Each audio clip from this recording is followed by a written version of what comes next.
1:05 then, already, of a Saturday, so I'm Ricky Gervais. That was Placebo, yeah, with Special Needs, which brings me to my next point. With me, Karl Pilkington. Karl Pilkington, there he is. Steve Merchant, 104.9. That's it. We're back then.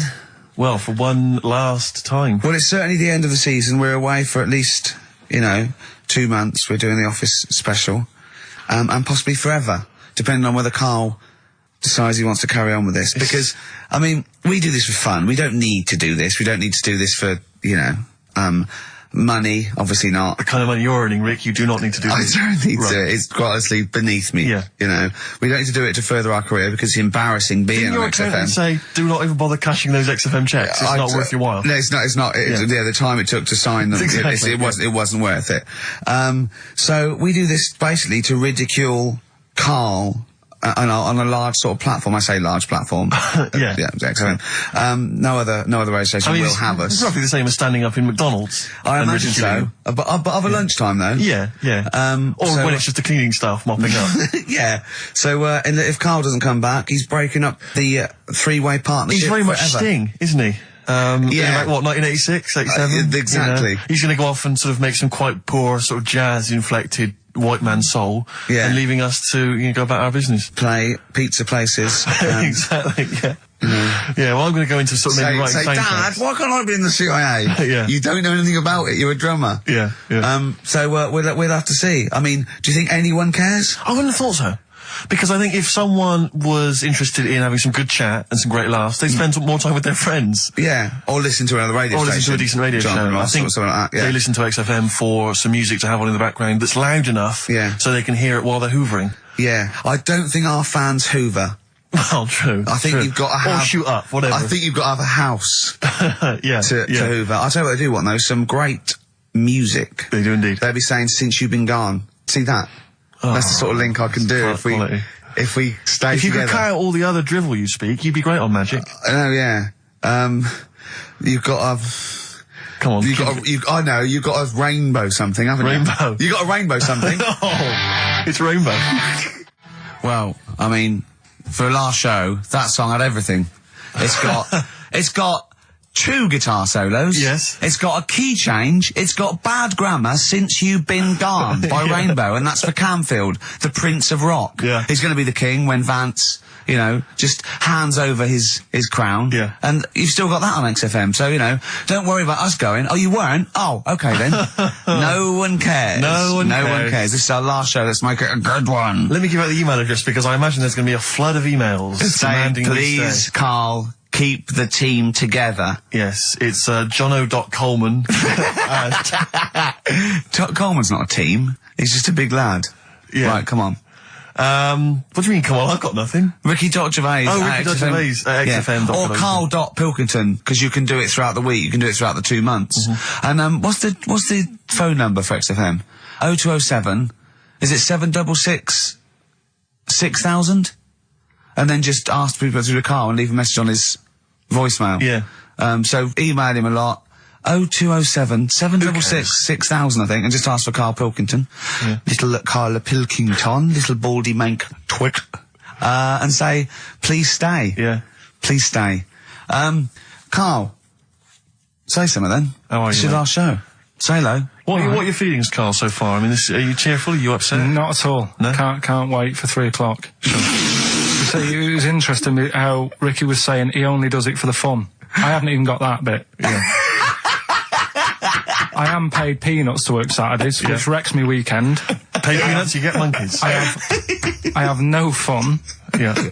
Right? You're having a laugh. And what people You forget love this. You love this. You love me coming in and having a little chat beforehand and after. Yeah, but that's the funny thing, isn't it? Listeners just think, why does he get so moody about it, having Ricky annoying him just on a Saturday? Yeah. It's not just of a Saturday. Why? It's in the week as well. Wow. How do I annoy you? How do I annoy you? Daily How annoyance. do I annoy you, Karl? So you can't, be specific. See? The first thing that springs to mind, when I'm trying to work with Steve before saying, come on, let's, find some interesting stuff to talk about, I think you were playing the accordion in the air. Was it the accordion? I mean, it doesn't really matter. They get the idea. Although I can't play the accordion, so it wasn't very good, was it? Where did you find an accordion? I was running out there, right? And then Next to the drum kit he started playing with. then I had a loudspeaker, and I put the accordion for the loudspeaker. Then it loud, those loudspeakers. They're amazing. My question is this, Carl. Do you honestly think that's going to stop just because we're not on air anymore? He's not going to see you on a Saturday, so he's just going to come in even more often. Yeah, I can just drop He in. won't bother me as much, though. I think he will. And he'll have his fob taken off him, so he won't be able to just wander in. Of course I won't. So What? They're not. Do you think they're going to? Of course, they're going to let Ricky Gervais walk in anytime they want. Yeah, I might come in, I might do a few trailers, might hang out, you know, with Andrew, going, "Hey Andrew, how's it going?" He'd go, "Yeah, we're having a bit of trouble, what do you think?" I say, "Lose that off the playlist, put that one on, sack them." Yeah? Let's have a little bit of feeder. yeah, that's all we want. Yeah. Feeder. Forget about tomorrow. At least we're here today, Steve. The three of us for an hour and a half more. The last time ever, possibly. It's up to little baldy head Mankey. Well- For Karl Pilkington.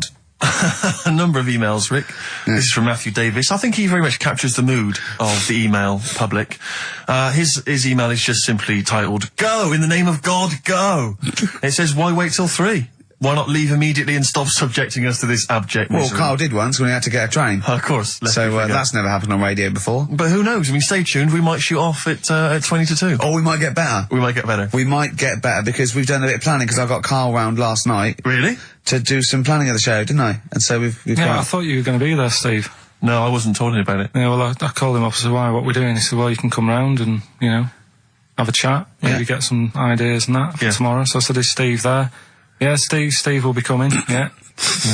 So, go round.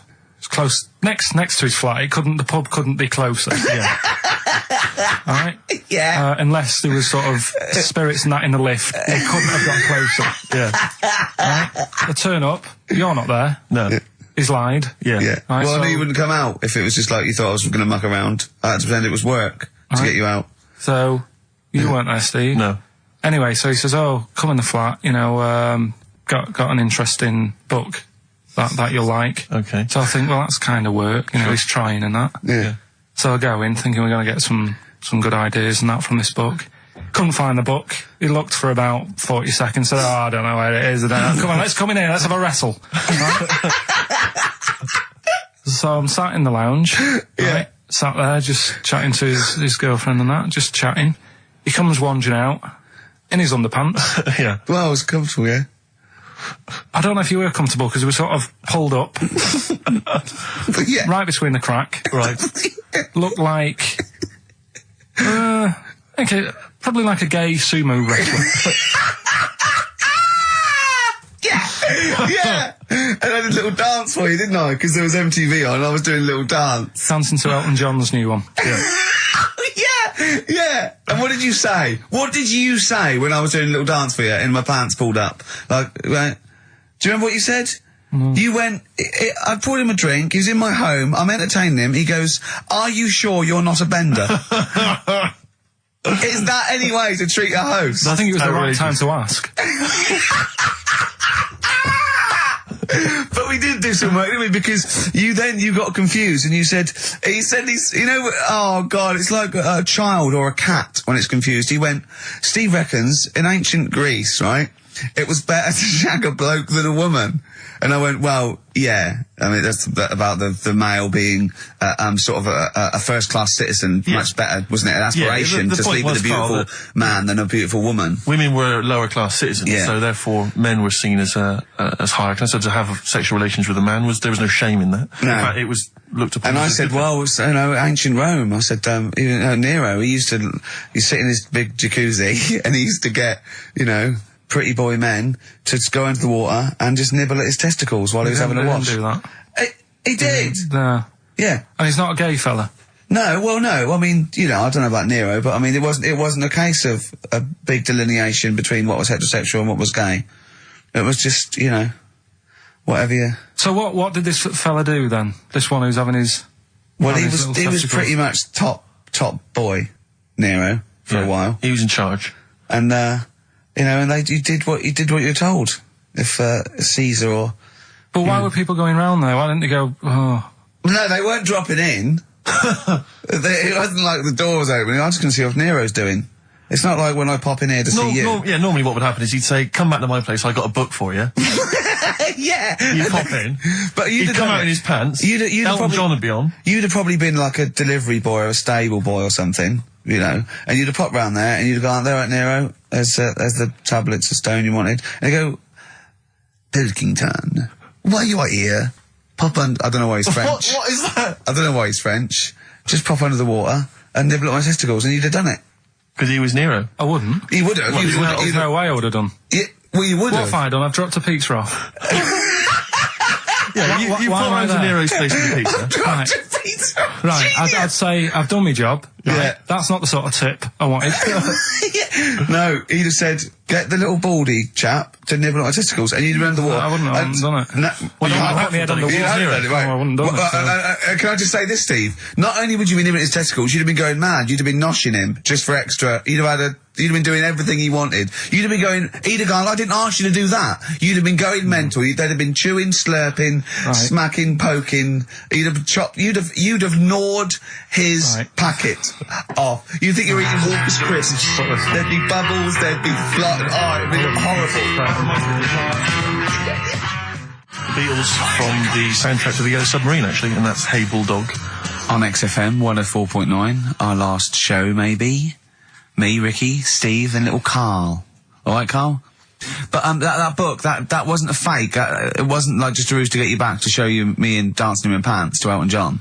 It's that. What was your girlfriend doing during that, instantly? I think she was just getting on with sort of like packing up sort of boxes because we were moving. So sure. I don't think. Well, she's seen it all before. Yeah. And the book was. Do you remember that book that I showed you? That it was a man's body, an owner's manual, and it's just like loads of stats. And there's one in there. Yeah, it's kind of like a Guinness Book of Records of men. Yeah. There's one section there. That was. Sorry, hang on. It's not like Guinness Book of Records of men. That just sounds a little bit like you and I were sat around your house looking at a big book, picture of men. The big man book. The big man book. He is a big man, isn't he? Yeah. He should be on the front cover. Yeah, it was a book more about the kind of physical body and exactly, about biology and social and sex and all that sort of stuff. And but we didn't look at the sex, which is where we got the knob news for today from.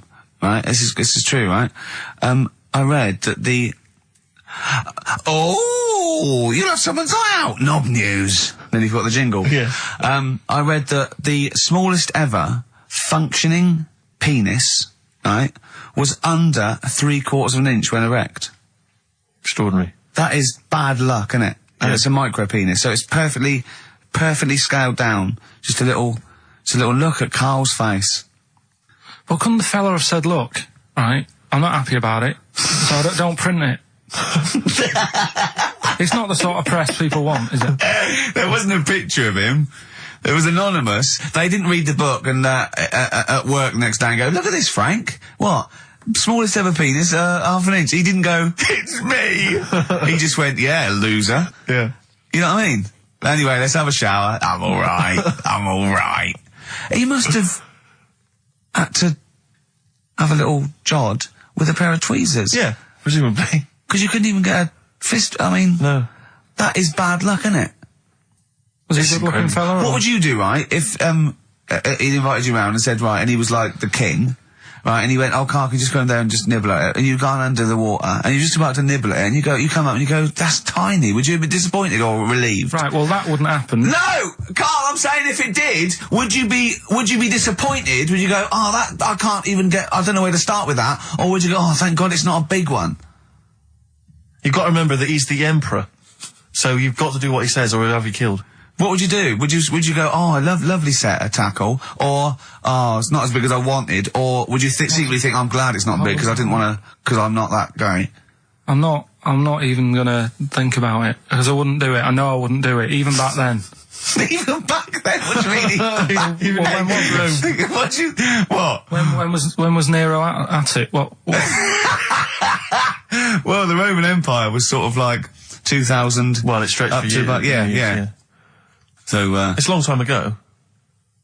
Yeah, I wouldn't do it. You'd have to. I always remember, we're still doing knob news? Yeah. Just Is this Knob some News Extra? Knob News Extra, excellent. Well, I didn't do that well at school and that, right? But we had biology. Mm-hmm. And I didn't take much of it in, but there was one day when it was about, knob news and stuff. Sure. And it was all about how blood, is what makes... Engorges Yeah. the erectile tissue. Sure. Yeah, it was all about that. And there's this girl in our class called Paula, right? We were sat there watching it, and she fainted. You just heard her go, oh! And she hit the floor, right? Because we were all sat on top of the desk watching this. I wasn't that interested in that. No. I wasn't looking at it and that. But Paula, right, she fell over. And the funny thing was, right... What was it, a video? Yeah, a video of, like, this blood Yeah. doing the business to this fella's member, right? And she fell over, like, and everyone's like, oh, what's up with her? And the teacher was trying to, like, wake her up and give her water and that. And it was really weird, because then the nurse came in, and yet this video was still playing. And the nurse came in, what happened? Well, have you seen this? Yeah. And you could hear, like, then it was going on to, like, sex education on the video. It was all done from start to finish. What happens? And by the end, and she was still out cold by the time it got to, like, and then they had a baby. Yeah. Yeah. Right? And that just reminded me of it. So it then. seems to me that was her sex education class. She fainted when the penis got erect, and when she woke up, a baby was born. That's probably what she thinks happens. She's wandering around now. And the whole class just missed out a bit because they saw if someone's she's ever face. with a bloke and he gets an erection, she just goes, oh, no, Well, that's it. She was a bit of a class tart, really. That's why everyone was like, what's up with her? Carl. But she was. Everyone was like, what's up with her? It's not as if she'd not seen it before. But just reminded me then. Weird. But anyway, yeah, so I wouldn't be loving it. Anyway, You'd be let's down leave Nero aside. Yeah. The other thing in this, should we play a record and come back? Yeah, There's another interesting fact. There is some extraordinary facts in that. Yeah, we'll do more facts. We're running over. But it won't be knob news. There'll be all different types of news. Libertines, don't look back into the sun. On XFM 104.9. I'm Ricky Gervais, with me Steve Merchant and Karl Pilkington, for possibly the last time ever. I was coming in today, Steve, and I was walking just past that Shaftesbury Avenue, at the beginning of Shaftesbury Avenue, and it's sort of a little bit of a tramps corner going on there. And there's a couple of tramps, proper tramps, already had a few, and about sort of like 40 maybe, right, or that. They could be 30, they could have a hard life, they probably have. But he was going, Johnny's coming down, but Les isn't going to make it. And I think they're just planning their social a meeting there. I just think that that's nice. They've got, they don't just drink by themselves. Yeah. What are we doing tonight? I thought we'd get drunk and sleep in the hallway. We did that last night. But I just like the idea that they're planning it. And they've got mates and they do stuff and they go, all right, how's it going? Well, you know how it's going. Yeah. I'm sitting next to you in a pile of piss. You know how it's doing. I was also thinking, do you think they ever wake up, like, before they've had anything, like 9 o'clock and go, I was pissed last night. Yeah. Oh. You were talking absolute rubbish. What was I doing? You were just going, hey, boys, you were just shouting at cars walking in the street. You were joking. Was I really embarrassing? Yeah. Oh, you were pretty drunk. I tell you this, I am never going to do that again. Oh, but at least I didn't make a pass at Dirty Agnes. Oh, God, what did I do? You were just going, please, Just love the idea they have no little conversations and that. I imagine one of them going, I'm not coming out tonight, I've got no money. Nor have we yet. I'm just going to go and dance. Just go and dance outside McDonald's. Seriously, I only made 18p to go. You know, because I've always had a soft spot for the homeless. But do you remember that time I was walking over to yours once? And, see, there's the homeless people, there's those ones that they try to retain a certain dignity. They won't just come up and ask you for money. They'll come up and maybe try and start a conversation before introducing the fact. The fact that what you despise and annoys you is the thing they're trying to hold on to is a little bit of pride. I know. And what do you want them to do? Well, just be crushed in a skip going, just give me some money, look at me. I just think, come out and say it. Come out and say it, but don't try and fool me, because sometimes I feel like I've been tricked. I get annoyed because I feel like I didn't see you coming. You came out of left field, I didn't know you were a tramp. I imagine the fact that they're bare-chested, apart from a blanket with their hand out, covered in sores, and no teeth is a clue that they're probably... Not really. This was one of those ones, you sometimes see them, the ones, they're slightly older, and they've got a full suit on. They wear a complete suit, like a pinstripe suit or something, with maybe trainers, admittedly. Yeah. And I sometimes think to myself, you know, at what point in that moment before they finally left the house for the last time did they think, well, I'm going to be homeless. I want to look good if I'm going to be homeless. I'm sleeping rough. I think I'll put on a pinstripe suit. It sort of happen. It can happen in a matter of days or weeks. Anyway, listen, I'm not begrudging the fact that he asked for money. That's fine. I just felt a little bit annoyed because I thought he was an ordinary person. Right. And he came up to me and he said to me, Go on. And he said to me, excuse me, mate, have you got the time? And I said, whatever, 3:10. And he went, have you got any money? And I knew then, I was annoyed. And it annoyed me because I thought, I should have known straight away. I mean, a homeless person, I sensed it straight away. Yeah. Excuse me if you got the time. I wanted to say to him, where have you got to be? Well, yeah. What appointments have you got? Well, no. Maybe he goes to work, he starts begging at 3:00. Yeah, he asked all that day, he goes, what's the time? They go 3:45. You know what I mean? Then he goes, oh, give us some money. It's 3:00. Right. Maybe he has the mornings off. It might have been his day off. He was doing half day or, shift work. Yeah. He might, you know what I mean? You never know what shift they're on. I just think, Rick, when you see those people from shelter or from famine relief in the street, they've got to wear those little things over their clothes that say where they're from, or at least some kind of name tag. Yeah. So when you're stopped by them, you know what to expect. They got a clipboard. I know. These homeless people who come out of there, they look like regular people. They come lurching out like zombies. You go, oh, you think that's an attractive woman? She's just come over. Oh no, look, she's got a dog on a piece of string. I know, yeah. I just think they've got to come out with it. They should just come out with it. Just be honest. Be proud. Those people with their things sometimes annoy me, is where they stand right in the middle of the pavement. I have to zigzag. I have to cross the road 4 times to get through them. It's like playing Getaway on video, avoiding all these up and down Oxford Street. You have to really, they come out, worse when they recognise me. That's why I've got about 8 standing orders now where I've been caught. I leave the house and it's just like people are trying to take my money from me. Between my house and the tube, there's just swarms of people trying to take my money from me at any cost. Carl's got his first little direct debit, haven't you? £5 a week or sort of £5 a month? Yeah, I've joined something to help Africa out. I quizzed her for a bit. I mean, she came over and she was saying... He was talking to her for about 40 minutes. Yeah. Just making sure your money was going right to the right place. Yeah, I was saying, why have I got to give you my bank details? This is the thing. And I was saying to her, I'm sure you'd make more money, right, if you just had a little thing that you put money in. I said, I want to help you out, right, but it's the fact I've got to give you bank details. And she's saying, no, this is the way we guarantee we make money. We can help places out because we could be out all day and we could only earn like 50p, whereas, we know that it's worth us standing around. Yeah. So I was like, well, fair enough. I said, so what's my money going to be doing then?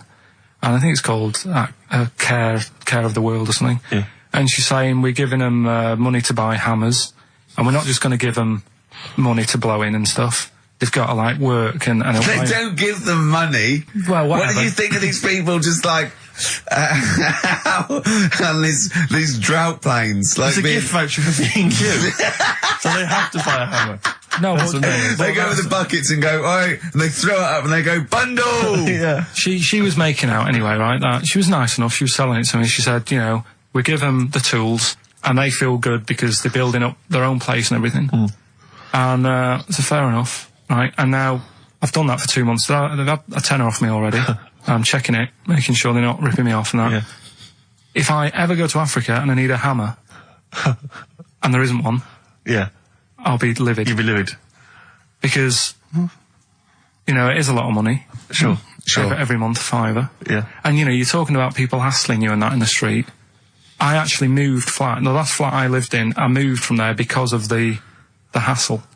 That really? It was a high street, and you couldn't, like you were saying, you'd nip out for a loaf and spend about 40 quid. Yeah.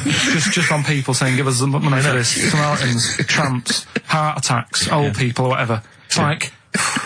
So it ended up pushing me off that street. It was I can't handle this. It's getting crazy out there. They may as well have little stalls. Yeah. Hey, but listen, let's make the world a better place with a little bit of music. Oh, thanks a bit very of much. Bauhaus. Yeah. Give generously, people. Come on. Bauhaus's version of David Bowie's Ziggy Stardust on XFM 104.9. I'm Ricky Gervais with me, Steve Merchant and Karl Pilkington, possibly for the last time. And as a special treat, a return, sort of like a summer special, an end of term, a gift to the fans. Karl is bringing back Rockbusters. Oh. Do you want to explain it? Rockbusters is basically Blockbusters, completely ripped off, done with music. That may or may not be a cryptic clue, and may or may not be the actual band name, and may or may not be the actual letters he said they were in the first place. Do you want to sort of describe one, though, in case someone's a new listener? And, Well, Exploding Pet was Atomic Kitten. Yeah. AK. Basically, for those of you who are new to the show, this is the final show, Karl reads out what he considers to be a cryptic clue. It's not a cryptic clue, it's just some words. Just a string of words. Yeah. And from that, you are supposed to deduct the name of an artist or a group or a band. We've had things like the Jamaican fella swinging a fish round. That was D-Trout Spinners. D-Trout Spinners. So that's the level of intellect you are getting from Karl Pilkington. What was the one? Just do the competition. What? I was thinking, she fell down in Whitney Texas? Houston. She fell down into a puddle in Texas. On a knee, Whitney Houston. Yeah, so you said it twice. That's not cryptic, so just do it. Come on. Right, so there's 3 of them, and you email in your answers. We've got some good prizes today and that.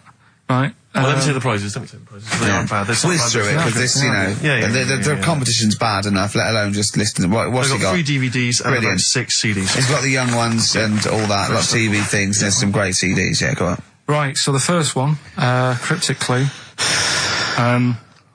This vegetable started life down under. Right? This vegetable started life down under. The initials K-O. Right? K-O. This vegetable started life down under. Second one, the things that you normally find on the beach, right, have been found floating around the moon. Right? Yeah. That's, I think it's TS.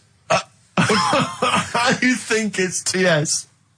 Yeah. You set the questions, but you're not sure. So the things you normally find on the beach have been found floating around the moon, right? And the last one, well, if you put that many in the post, I'm surprised I didn't receive one. Right? He thinks they're great! Well, he thinks he's brilliant! Well, you know, if you put that many in the post, I'm surprised I didn't receive one. Is it acting? He did all the... yeah. The initials there, FC. FC. FC, right? So you email in the answers, ricky.gervais@xfm.co.uk. Win that stuff. Let's slam dunk in some sounds. Well, slam dunk some ads first. Okay. That will be the next single from DMX. That's called Wear the Hood At on XFM 104.9. It bloody better be. I know you're a fan. You've enjoyed it. You love a bit of hip-hop, don't you? XFM 104.9. Yeah, keep it real. It'd be hop. Oh, it's So... Yeah, sweet man, sweet. It's that Halfway kind of through. stuff, it's that kind of lingo and that kind of patois that they won't be hearing next week. No, I know. No, I know. Off making some bling bling. Alright? So, that's the sort High of... five, mate. Yeah. Sweet. It's weird, all that talk and that, isn't it? I don't know what that means, Carl. Excellent. What do you mean? No, just all that bling bling and all that, because I didn't understand it, right?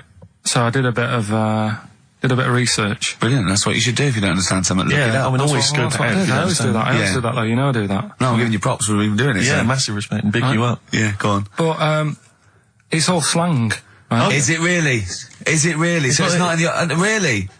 That's odd. No, I don't remember it being in Romeo and Juliet, but then... So you didn't speak like that when you went to Oxbridge? What? Never mind. But no, I, did a bit of research into it, right? Go on. And, one of the things that they use is, I was out last night, did a 187. Yeah. That's the murder. Yeah. But why use slang, right? Because apparently 187 is police slang. Yeah. Well, if you're it's gonna- not slang, it's a code. Well, don't use what the police know you're talking about. Yeah, I don't think they do it with police around. Do they not? Probably not. Carry on then. Yeah. Carry on. Yeah. I always remember the Cockney rhyming slang supposedly originated because, you know, East End villains or whatever would make up their own slang so that if they're overheard in conversation, then they won't know what they're talking about. But just look it up in some kind of Cockney rhyming slang. Yeah, I like the idea. Okay, where is he? Where's Fingers? Wow, Copper. I'm going to tell you this. He's up the apples and pears. Exactly. Well, I don't know what that means. I don't know Well, what that leave the house then. Yeah. If you don't know that he's hiding up the apples and pears, you might as well shoot off. Exactly. Well, I can't possibly figure that out, so I'll just have to shoot off. Yeah, where was he last seen? He was last seen with his trouble and strife. I know what that means. Well, you might as well shoot off then. Yeah, it's a perfect code. Of course, though, talking about Shakespeare invented 1,200 words, and slang gets in, so there are more and more words, and slang soon becomes, you know, the norm. There's no not real words and real words, you know, do you know what I mean? They're just as valid if they're common parlance, so they all become part of the, or they fade away and they're not used because they're a fad. Yeah, like waz up. Yeah. That's probably in the dictionary. That is, yeah, or soon to be. I was reading, was it a couple of years ago, You're Gonna Like This Not a Lot. Right. Got into so popular things got in there. Imagine that. Yeah. You're gonna like this, not a lot. Zig a Zig I think got in or something. Oh no, Girl Power got in. Right, Girl Power as a common phrase.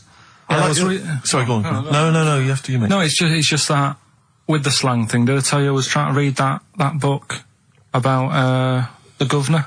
Oh, yes. And that was full of that, and it had a page on the front that you had to keep going to when, you know what I mean, when he used a bit of slang, you had to sort of go, right, I don't know what he means. Glossary. Right. Just nip back, have a look.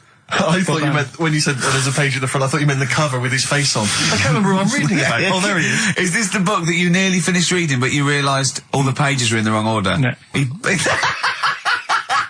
bought a cheap book, right, at a second shop, started reading it, loving it, then he started reading about this bloke, and he went from jail to school, and then he looked at the page numbers, and they were all out of order. How annoying is that? You never read books, do you? I never read one, right? And Suzanne, it was a weekend when we were going to Hastings because you two had done me head in, right? She said, I'm going to take you away so you relax and what have you. So, ended up not relaxing because it was like putting the jigsaw together. I'd started reading it on the train, thinking, loving this. It's a really interesting story about this fella who, you know, didn't have a great life as a kid, starts getting into a bit of crime, what have you, turns out to be the governor.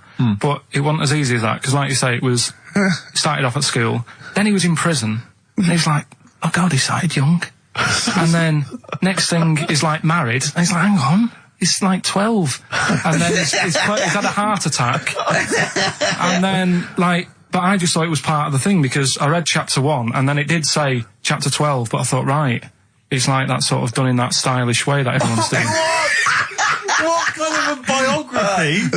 Starts messing with the medium. I was born in the East End. Take one onion, add some, this is But it's the idea that an East End villain's going to write his autobiography, but think, I'm just going to play with the form a bit. I'm going to get quite postmodern with this. No, but... He's barely able to write, probably. Yeah, oh, you can say that about him, Steve. I wouldn't. I think he's an educated man. Go on, next, Carl. But, yeah, just because it was like 2 for a tenner, that shouldn't be like...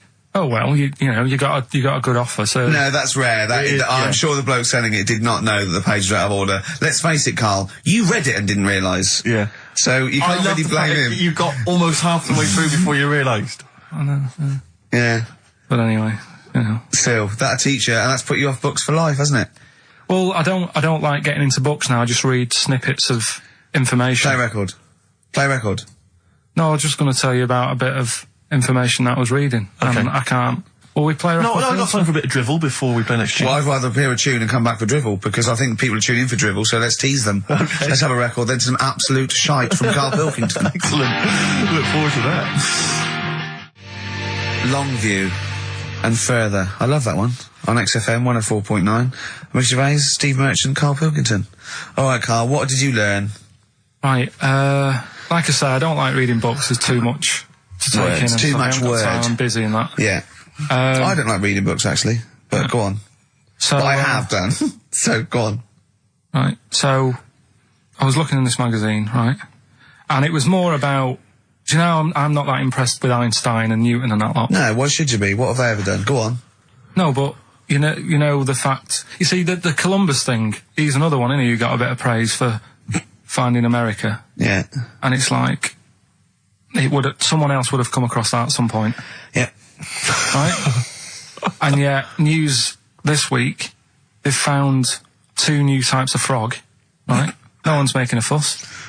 And look how small they are compared to what he bumped into. And that's what I'm saying. People make a big deal out of all these people who are finding stuff, right? Yeah. So, the next person... I mean, my head's buzzing, but I can't be bothered. I actually can't be bothered. Don't think this reaction's a good reaction. I don't know where to start with this drivel, but carry on. Right. So anyway, the next fella who... The next fella? See, I don't know. You talk in riddles. The next fellow I'm going to talk about, Go on, Einstein. Yeah. Right, everyone raves about him all the time. Yeah. Right? So I'm trying to get into my head. Yeah. Like, why is amazing and that. Yeah. Right? Okay. So, did a bit of reading up on him in this science magazine. Yeah. Right? Now, I read it. It's only, you know, I don't know, 200 words, whatever, trying to get across what he worked out. But I read it last night. Is it relativity you're talking about? Yeah. Well, so you say like I just made that word up. Yeah. You heard that's, yeah. That was that's what his it was, biggest- yeah, Okay, so the 200 words, as far as you recall. So anyway, so I read it and I was like, I don't know what is going on about here, right? So Suzanne was with me. I said, can you read this? She said, I'm watching Sex and the City. Right? I said, right, but can you read it and explain to me what I don't understand here? She says, well, I don't understand it. It's great. It's like she's thinking, I haven't got kids. Yeah. And yet he still wants me to help with his homework and I'm watching telly. Yeah. I've been at work all So day. she said, look, go in the bedroom and read it out loud to yourself. Maybe it'll make more sense if you read it out loud. Right? Yeah. So I said, right, I'll go and do that then. It was good because it was cool in there anyway, right? So I went in there. So, reading it out, twice, went back and I said, I don't get it still. Right? So she said, right, wait 10 minutes and I'll sort it out. So I was sat there looking at it, trying to work it out before she had to look at it. I was like, no, forget this. Now, what he was saying is, if you send a man to the moon, right? Yeah. He was saying, to the fella in the rocket, Yeah. it would seem like 20 years to him. Yeah, not the moon, but yeah. No, it was. That's what it said. It said the moon. Well, it wouldn't, because it's only about... No, but listen. So it took 20 years to the fella, yet people who are on the Earth, it would seem like 2,000. Yeah, because time is relative, not... I don't... What do you mean?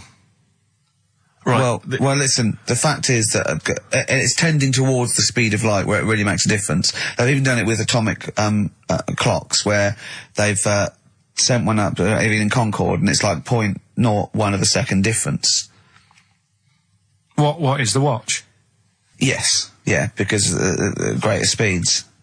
But why does speed affect how a watch works?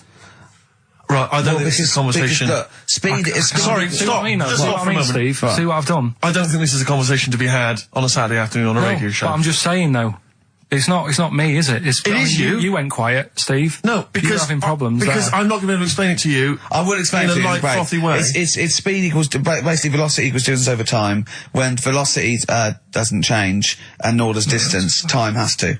That's his theory. Yeah. We just got. What's your point then, again? Carl? What's your point? I'm just saying. Because you don't understand No, it's like, worthless. I was trying to explain to Newton that basically formulated, the laws of the universe, the 3 laws of the universe. Even playing snooker, I'm trying to drop something. I was going, well, equal and opposite reaction and all these sort of stuff, right? And he was going, what did he do apart from the apple on his head with the gravity?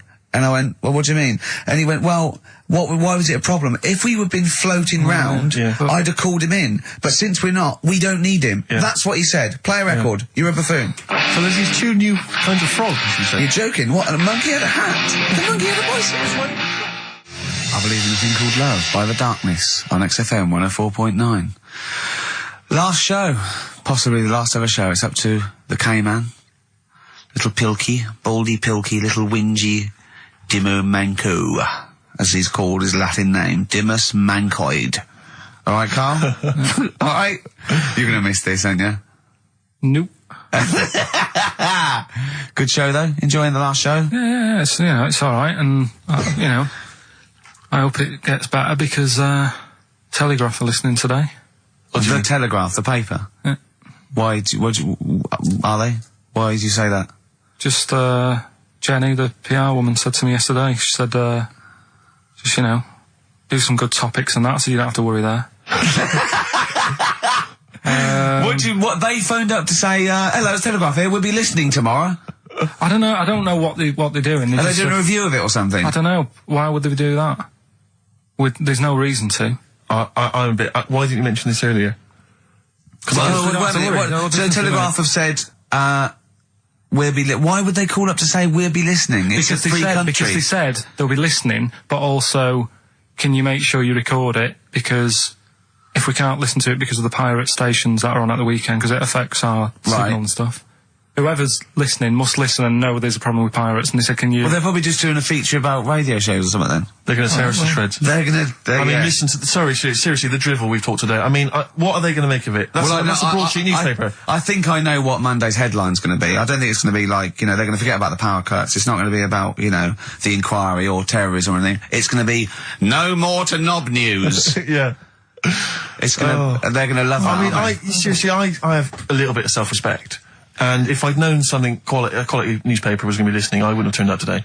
Because I'm an award winner, and I'm a respected television writer, and I've, won awards, sort of classy. Don't worry though. And don't worry. What have we talked about? Knobs. We've had the worst quiz on radio. Yeah. We've had you trying to explain relativity. You didn't even understand what that word meant. I don't think you recognise the word. You read that article. You read that article 4 times, twice out loud, where you could hear Sex and the City music, right? And yet that word might have been like a coincidence. You hadn't heard it before, so I don't know.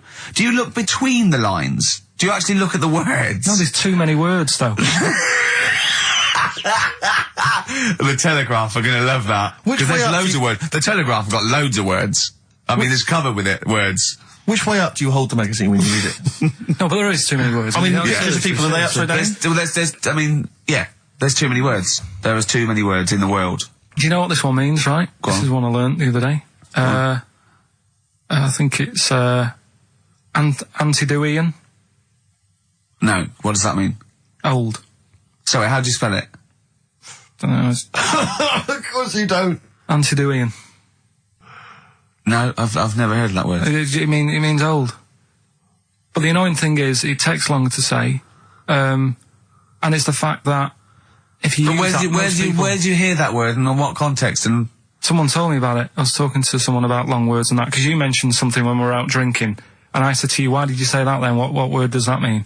And then you had to explain it, and I said, well, you didn't have to say that, you could have just said blah blah. But can I say, Steve, I wasn't sort of trying to catch him out or being pretentious. It must have been just a normal word in my vocabulary that he didn't know. Wait a minute, what, vocabulary pretentious? You've lost me. You've lost, yeah. I'll tell you what. You're scared by syllables. Yeah. No, it's just... I'll tell you what, though. I was going to do a feature about this. It's funny you should say it. I was going to do a feature. My next feature I'd written down is how good the Telegraph is as a newspaper. Yeah. It's bloody brilliant. I love it. Because it's informative, it's impartial, it's research good. I think it's a lovely layout. The photography is brilliant. Oh.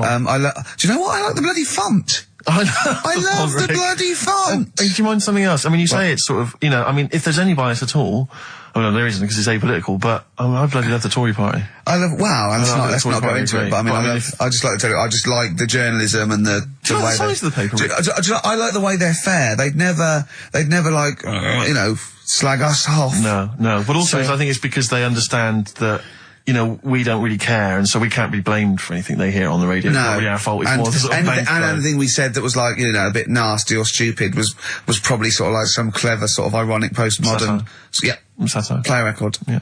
Brilliant Telegraph. It's very fairly priced, don't you think? I think it's too cheap. I know. The cult there. She sells Sanctuary. On XFM 104.9, I'm Ricky Gervais with me, Stephen Merchant. Hello. And Karl Pilkington. Now, if the Telegraph are listening, and they're whoever it is, they're writing their article, and they're coming up with sort of words like cheap, smutty, lowbrow. Mm-hmm. Yeah.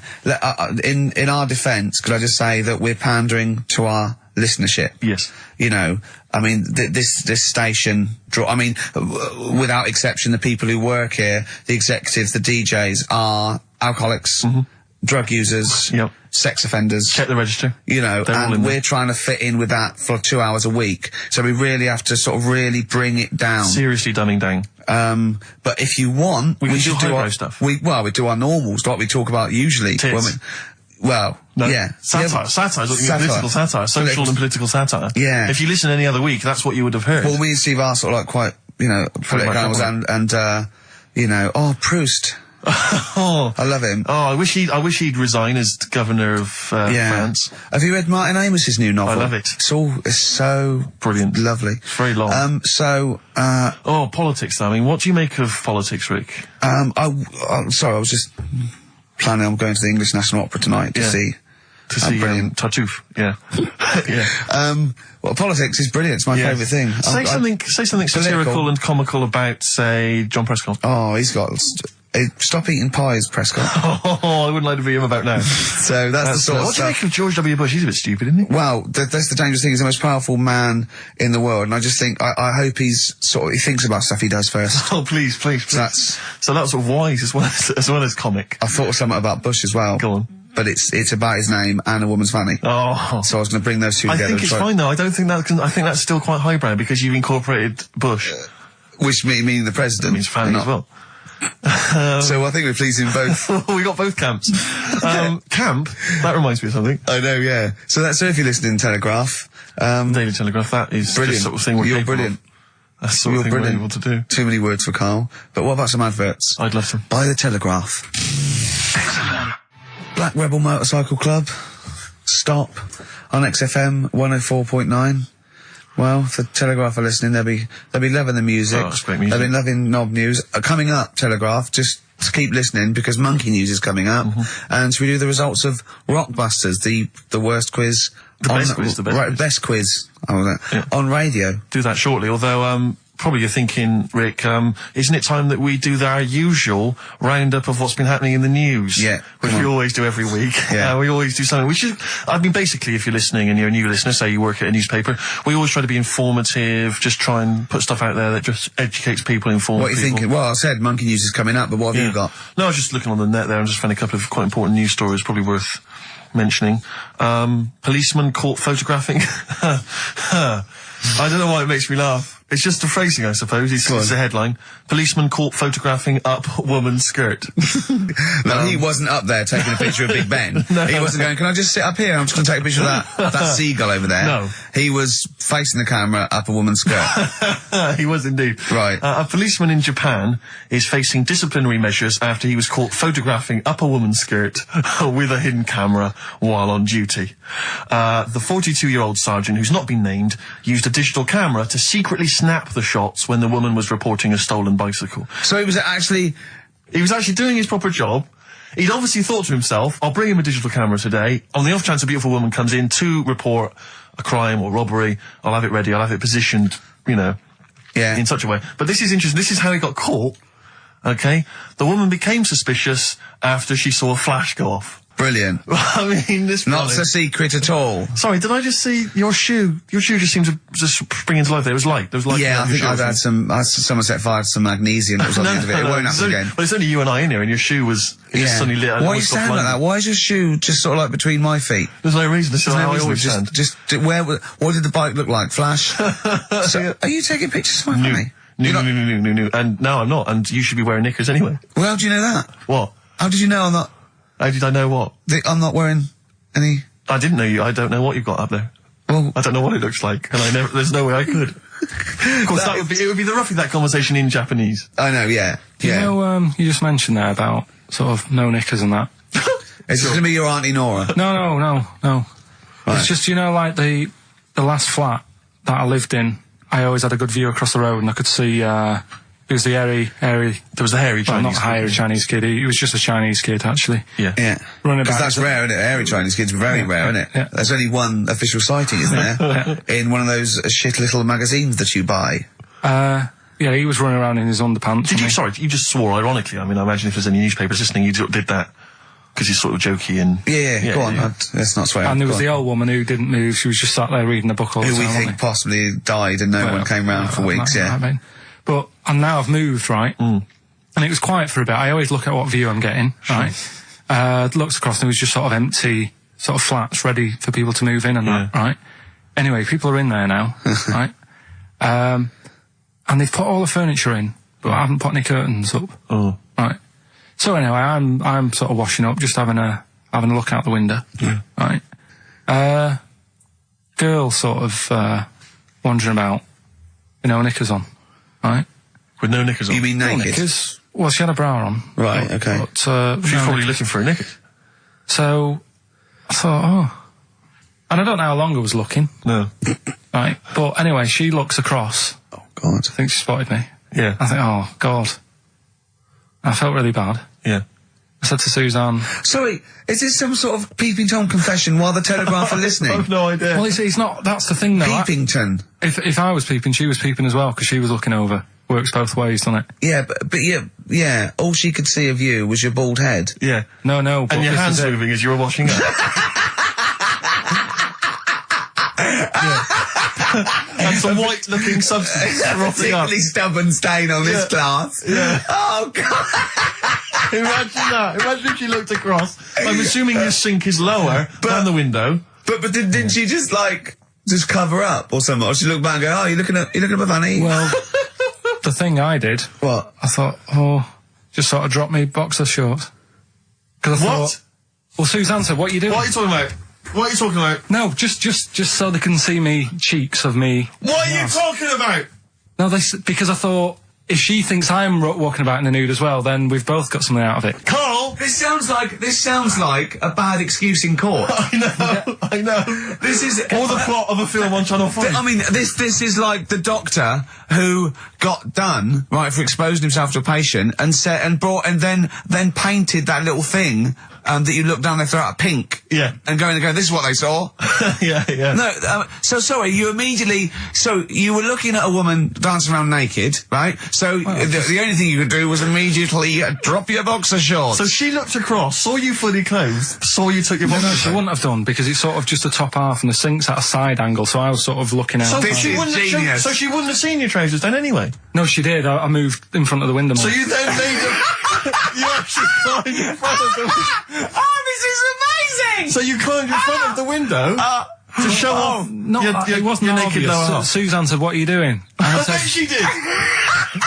What are you looking at? So I sent you in here to clean up. What are you doing? I'm just taking my trousers down, standing over the window. Why? Because there's a naked woman across the road. What do you think I'm doing, Suzanne?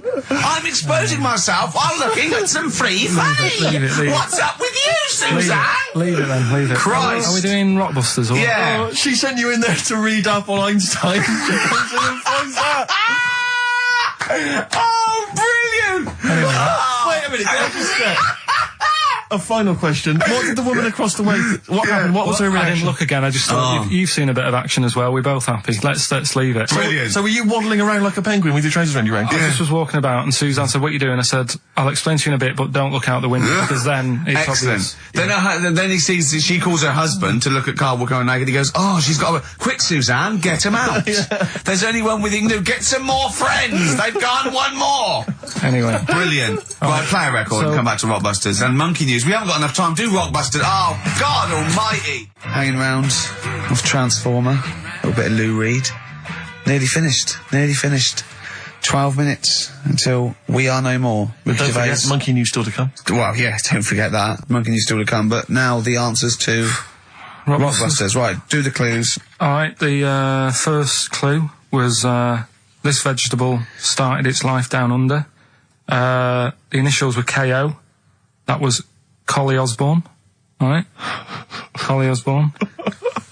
The second one was... No, what are we letting that go? Yep, we haven't got time, Rick. Well, it's just not the word. We haven't got time, Rick. Also, cauliflowers don't start down under. They're on top. It's not like carrots. No, down under is in Osborne. Osborne, It was born in Oz. Osborne. Right. Collie. I thought you meant started. Her name's not Collie. Right, the second one was the things that you normally find on the beach. Right, they've been found floating around the moon. That's the space shells. Right, specials. We're going to just tweak it a bit. This is rubbish. I mean, no, this isn't even funny though. I mean, they're no good at all. Cryptic. It's not cryptic. It's wrong. It's not cryptic. The last one was well, if you put that many in the post, I'm surprised I didn't receive one. Go on. That's FC 50 cent. Right? What? 50 cent. It was 50 cent. I didn't receive any, so he's... Collie Osborne. Collie. Her name's not Collie. Her name is not Collie. Doesn't matter. It doesn't matter. Well done to Gina Ferry, who has emailed in. She's got all those answers right. Yeah, just emailing your address and that. And yeah, email that. You're such an idiot, Carl. As are you, Gina. all right. Loosen Your Hold by South. That's great. On XFM 104.9. Well, that's nearly it. Rick, can I just say thanks to everyone who's emailed in over the weeks and months we've been on, because obviously we're too lazy to even send them a response or a reply, but we do appreciate it. We do appreciate it, same with all the letters and stuff that we can't... Yeah, people send stuff in all the time and they say they like the show or they don't, or they contribute little ideas and stuff, and we do read them and we do appreciate it. It's just that we, when you've got someone like Karl Pilkington in the studio, you just need to pick his brain constantly, and you've got no real time for admin. But thank you for sending in all the nice letters and responses and stuff. Well, finally, we should let people know that next week, for the foreseeable future, it's Adam and Joe. Brilliant. They were brilliant, and they're standing in for us this time next week. Well, you say standing in, but possibly replacing full-time unless Karl Pilkington decides to change his mind and come back. What do you think, Karl? You've enjoyed today's show, I know. Yeah, it's been alright. Yeah, you tempted to come back when we finally return? Maybe a little rest to make you sort of like forget how annoying I am. Because that is my secret weapon. Sometimes, you know, because it's the thing that you can fleece a sheep as many times as you want, but you can only skin it once. Sure. So what I do is sort of like, I fleece them. I never actually completely lose a friend. I tease them and talk to them to the point where they're going to leave me, and I go, oh, anyway, how are you doing? They go, I'll sort of confuse them. Yeah. And that's what I've done with you today. And I think over the next couple of months, where I'm sort of nicer on the phone, I'm not squeezing your head, you'll go, he's all right, Rick. What? Yeah, and then I'll get you back in it. And then I'll absolutely rip you to pieces again. I'll be dealing with. So, but hopefully, and also, unlike a lot of my friends who are clever, I don't have to worry about you because you will forget. Because you've got you've got a tiny little intellect. And do you know what I mean? You'll forget this conversation even took place. Anyway, it's what everyone's been waiting for. It's what Karl exists for the last time. It's monkey news. Play the jingle. Oh, chimpanzee that monkey news. Right, are you familiar with 100th monkey? Keep talking. 100th monkey? 100th? Yeah, like as in like, or more than 99. 100th? Yeah. The 100th monkey. Yeah, are you familiar with that? No. Anyway, thanks, that was monkey news. Next week, Adam and Joe. What do you mean you're going to leave that? Well, I thought it was a popular phrase or something. What, 100th monkey? Yeah. What do you mean a popular phrase? What, why? What? Because you're going to do songs and phrases with it next week. We've said it once before, 100th monkey. No, it's just, it says the expression 100th monkey. Well, do it anyway, what's the story? Well, it's from the 1950s, right? And the way they got it because they were following some monkeys about, right? And they started... Who was? Journalists. Oh, yeah, why? Oh, yeah. Just to see what they're up to. Okay, so they're following some monkeys around, yeah. What was it? What, a documentary? Anyway, one of them... Come on! One of them washed some potatoes. Right, okay. Right, let's leave that, right? Let's leave that one. Come on! A monkey washing potatoes? Can we leave that one? No, you cannot. You've got to do it now. They're following what is it? Sort of like a family. Is it a family of monkeys or it was just one chimp and it was washing a potato and they thought, that's a bit odd. Right? Yeah. And then it turns out that ended up teaching another monkey how to wash a potato. No, they do it. They go down and wash them in the sea because they like the taste of salt. And the weird thing is though, when it got to the 100th monkey, right? Even though it hadn't been taught how to wash a potato, it automatically knew what to do. What do you mean? What do you mean? It was in them. It was in them that they knew that when they get a potato, they had to wash it. That isn't the monkey news. I'm just saying that's where the expression comes from, but you haven't even heard of that. So. Well, there's a couple of things there. That it could be another upshot, and you know, an instinct is part of your genetics as anything else. Washing a potato. But you can't pass on acquired characteristics. So that's nonsense. If you mean that someone was taught they had a child and it knew it, there's no chemical memory as such. So that wasn't even monkey news. No, the monkey news, you know, we've covered a lot of stuff. There was sad stuff, wasn't there? Yeah. There's some funny stuff in there, you know. Yeah. Do monkey news! Playing robbers and that. Football team. A monkey football team? Yeah, in Costa Rica. Oh, yeah. Got all the team members here, right? Right. All the different things. Little goalkeeper. Apparently he's on transfers from some other club. But the bit that got me attention is, apparently he's a holder of PhD of physics. Do you want to have a look at that? What, the goalkeeper? Yeah, just the goalkeeper. The others haven't done that much. The others haven't done that much? Well, I believe that he's got better exam results than you, Karl, but I don't believe he's got a PhD in physics. Obviously... Do you know what the name of the team is? Coconuts. Oh! So if the Telegraph are listening, that is the sort of quality entertainment you get. Well, you don't anymore. Let's just put a song on then. Yeah, that's the end. Goodbye, everybody. Have a lovely summer. Yeah, the rest of it. And, we might see you in October. We might not. It's up to Karl Pilkington. Chances are slim. So call 0207 766 6000. Ask for Karl Pilkington. Or email him. What's this? This is Tim Buckley to end with. I think you'll enjoy this. It's called Once I Andrew Was. Phillips. Call Andrew Phillips. See ya. Don't steal our son. Please, lads. Thrills. On XFM 104.9, I'm Ricky Gervais. With me, Steve Merchant and Karl Pilkington. Yeah. Little Carly Pilkington, little baldy mank, whinging little twat. How are you? Yeah, all right, yeah. What are you doing? Happy? Feeling a bit happier today? You look as full of spunk, as they say in America.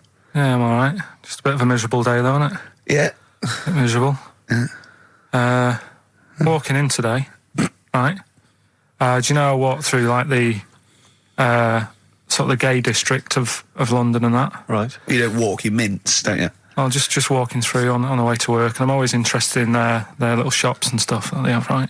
Loads of Their little shops. That's don't be ashamed of. If you want to go in and buy something, go in and buy something. I'm just having a look at, looking in the windows and stuff. Little postcard just near the entrance. Yeah. That's meant to tease people in, to make people go, that sounds good, I'll nip in, right? Little postcard. Free butt plugs with every sale. That's great. How did we get from 5p off milk to free butt plugs with every sale? Wow. What's society come to? Well, it's because we're liberated, Rick. Yeah. You know, it's an open society. What did you buy to get them? You didn't buy... I didn't. But what's the purpose? What, of the poster or of butt plugs? Butt plugs, because I really honestly You don't. shove them up your arse, don't you? Whoa, slow down, bum. Shove them up your bum. Yeah. But when is that? Just like when you're doing whatever, doing stuff around the house, or I think it's not to keep things out. Is it like you would use a plug in the sink to keep, the water in the sink? Oh, if you're not gay. Get that? Oh, yeah. No, I know what you mean, yeah. I don't know. No entry. What is it? I mean, I don't understand what I they're don't know. I assume it either feels good or are they... well, I've got to be careful here. Or are they sort of like breaking it in? Right, yeah. Do you know what I mean? Like it's like a shoehorn. Sure. or It's like when you stick paper in your shoes if they're a bit tight. Or those people who sort of like put little bits of wood in their lips, and then as soon they've got big plates in their lips. Yeah. Same with the butt plug. It means you can, you're ready for anything. I don't know, do I? The Carl's face. Well, if you know what butt plugs are used for, then I'll get in touch. Ricky.Gervais@xfm.co.uk. What do you think? If there's any... I can't believe we're already on this subject. I know. It's 1:05 and we're I was going to say then, if there's any people who use butt plugs, and I was thinking that Karl would have said, well, they're not up yet. Yeah. Because they go out late. no, but what is it? We're award-winning people. We've written a TV Not on show. radio, though. Not on radio. We're rubbish on radio. I know, but We've got nothing to lose. But I always say to you, Steve, that I like educating people and that. Now, the way I see it is I didn't know what they were. Let's phone to go in. Someone might know about butt plugs. All right, we'll get No, to get them on. Get them on. Ask them. No, because they might say something dodgy. Oh! Yeah, whereas, what have we just been doing? Just take a chance. Take a chance and tell them not to swear. Well, you tell them. Okay. Right, Steve, I haven't got my headphones on. Hello, who's that? Can't hear, hold on. Nicholas. Who, sorry? Nicholas. Nicholas, hello, mate. You're not going to swear, are you? No, I'm not going to Keep it clean. Yeah. Keep them keen. What were you calling about? I'm phoning about your plugs. About not my plugs, but sure, plugs in general. What do you know much about them? No, Are you a plug user yourself? No, I'm just thinking if maybe you've got some gay friends and you're spending the night at their place, you might want to use one. Right. What, you mean experiment with them, or...? No, so you can make sure they're not going to do anything while you're asleep. Could I suggest, just lock the door? I mean, that is easier to me. Can I make a bigger suggestion? That's probably the most homophobic thing we've had said on the show today. Thanks very much for your call. Right, okay, good. Well, that's why we shouldn't put people on the line. Just, without checking first. I think Carl's made a good point. That's the calibre of listener we've got. God Gave Rock and Roll to You by Kiss on XFM 104.9. Ricky Gervais, Steve Merchant. I'm bloody glad he did, Steve. Thank you, I am. Cheers. Karl Pilkington's with us as well. He's learnt some stuff while the song's been on. He's had a couple of calls, one from a bloke, one from a woman who worked at a sex shop, and you learnt quite a lot. I could see your eyes widening. What have you learnt then about butt plugs? I haven't really learnt anything. I still don't understand. Yes, you have. No, but the woman was just saying, you know, it spices things up a bit. Yeah. Well, what do you need to do that for? The end result is always the same, I think. So why complicate it? Do you know what I mean? Are you with me, though? These people who say, you know, they do stuff all night, it's like, what's the point? That's why I like short stories and that. Yeah. Oh, brilliant. So... Excellent. I wish people could see what he looks like when he's talking like it. Oh, in fact, he's in Heat next week, Steve. Right. Yeah, they've put a picture of him. They could do the grab off the DVD, and he's behind the scenes, and he's got his little picture in Heat, and he hates it, don't you? Well, I'm a bit annoyed because I didn't want it in. Why are you worried? Just don't want people knowing what I look like and that. Why? Were you on the DVD? Yeah, but... It's to public domain. Anyone can take it off there and put it on the paper now. But that's extras on a DVD, and I'm just thinking not that many people. If they watch it, they won't take it in, stuff like that. What are you worried about then? Just, I don't... There's like me brother and sister and stuff who I don't see anymore. If they know what I look like now, they might... What do you mean if they know what you look like now? They've just got to imagine little Karl Pilkington with no hair. No, I've changed quite a lot because I work hard, don't I? So I've aged quite badly. Right. And I'm just thinking if they... You used to have the hair of a Chinaman, But didn't you? sorry, why is it a problem for your brother and sister to see you? Because I don't see them anymore, do I? And they'll come out of the woodwork now. What? They're after your millions? No, so they're sitting at home, they're looking at Heat, and there goes Karl Pilkington, oh, Karl's my brother. My brother, oh, maybe I'll go and see him. I don't want the hassle. But they could find out where you are. What's the hassle then? It's just hassle of having friends and family and that. You mean this, don't you? Yeah, it's, you know that I'm not into having But mates if and either that. your brother or your sister came to your door, would you not welcome them in and give them a cup of tea? Do you know what? He bumped into his sister, right, after about 7 years in a car park somewhere, right? And she went, oh, I got a picture of my new kid. Do you want to see it? He went, not really. All kids look the same. And she went off in a huff. Unbelievable. Yeah, but that's the problem though, isn't it? She hadn't seen me for years and years. That's the way I am. I'm not like being rude or anything. I'm just says what comes in my head. Oh, don't give me that. Don't do that. I'm not rude. It's what comes in me head. That's a rubbish excuse. Not know rude. me, know my ways. Yeah. Right, am I wrong then? Let's look at it. Let's look at what I said. Hey, there's Nouts Obama's cakes. Know me, know my ways. Get out, you twiddle flunt. What is that? What sort of philosophy is that? Know me, I'm rude, and take it, I'll leave I'm not it. being rude. You are being rude. What, saying that all babies look the same? It's your nephew. You didn't even bother to have a look. You could have been courteous and had a look at the picture. If it was a first, I'd say fair enough, but she's got loads of kids. Oh, fair enough.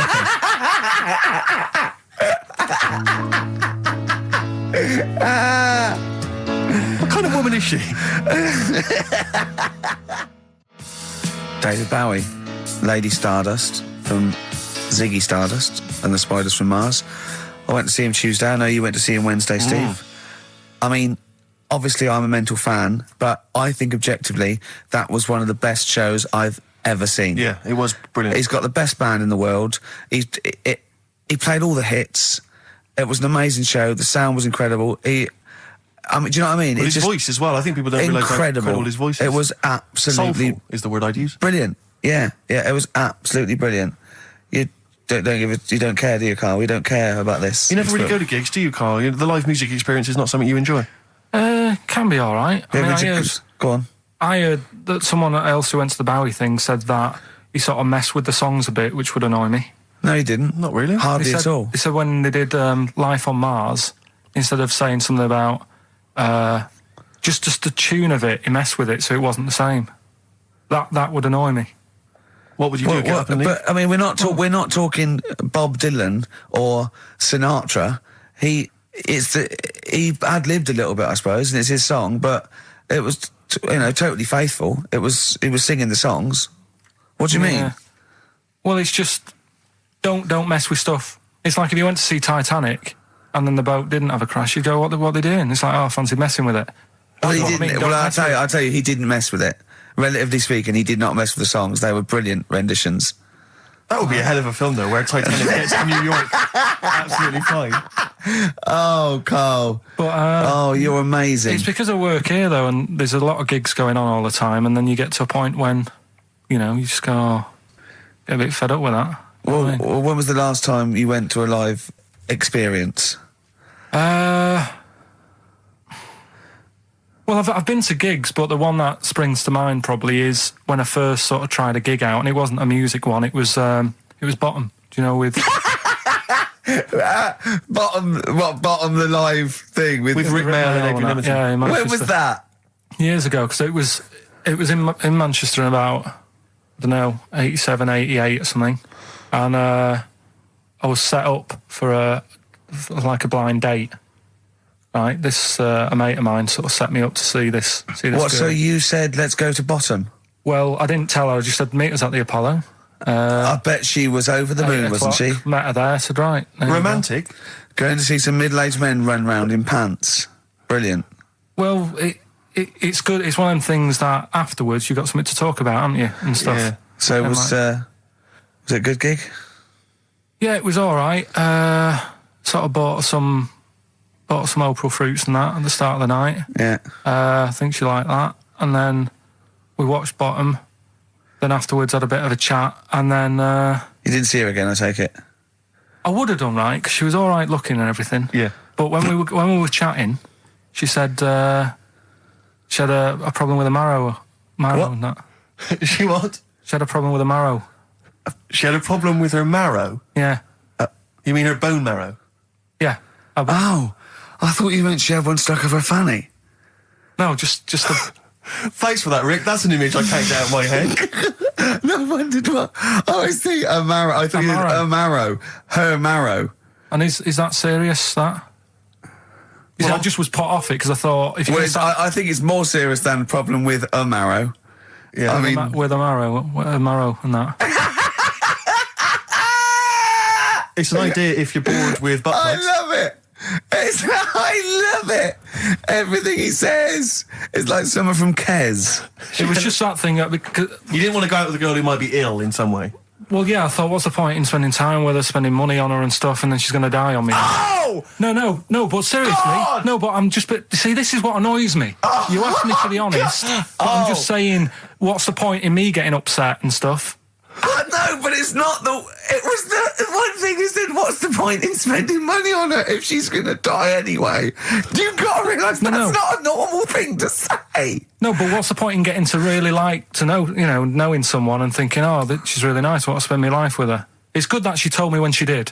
Carl! What, during Bottom? This is the most amazing thing you've ever said. What do you- Steve, don't you understand what I'm saying? But no, because... What? Well, firstly, it's the assumption that she's going to drop dead and you're going to think, well, I just bought her some open fruits, I'm livid. I don't know what it means when you've got a problem with a marrow and that, but she looked pretty serious when she was talking about it.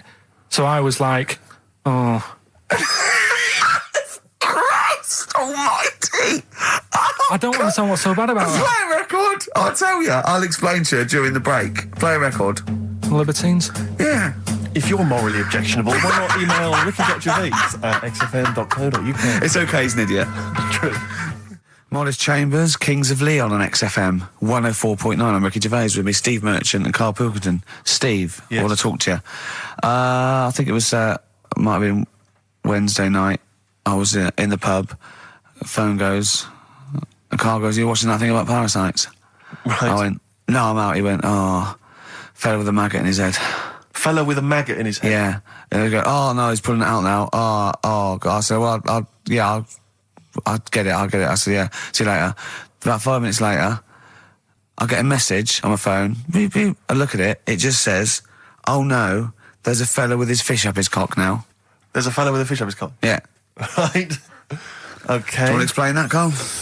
Is it one of those little ones that swim up if you're having a slash in the Amazon? Yeah. Yeah. That's weird, isn't it?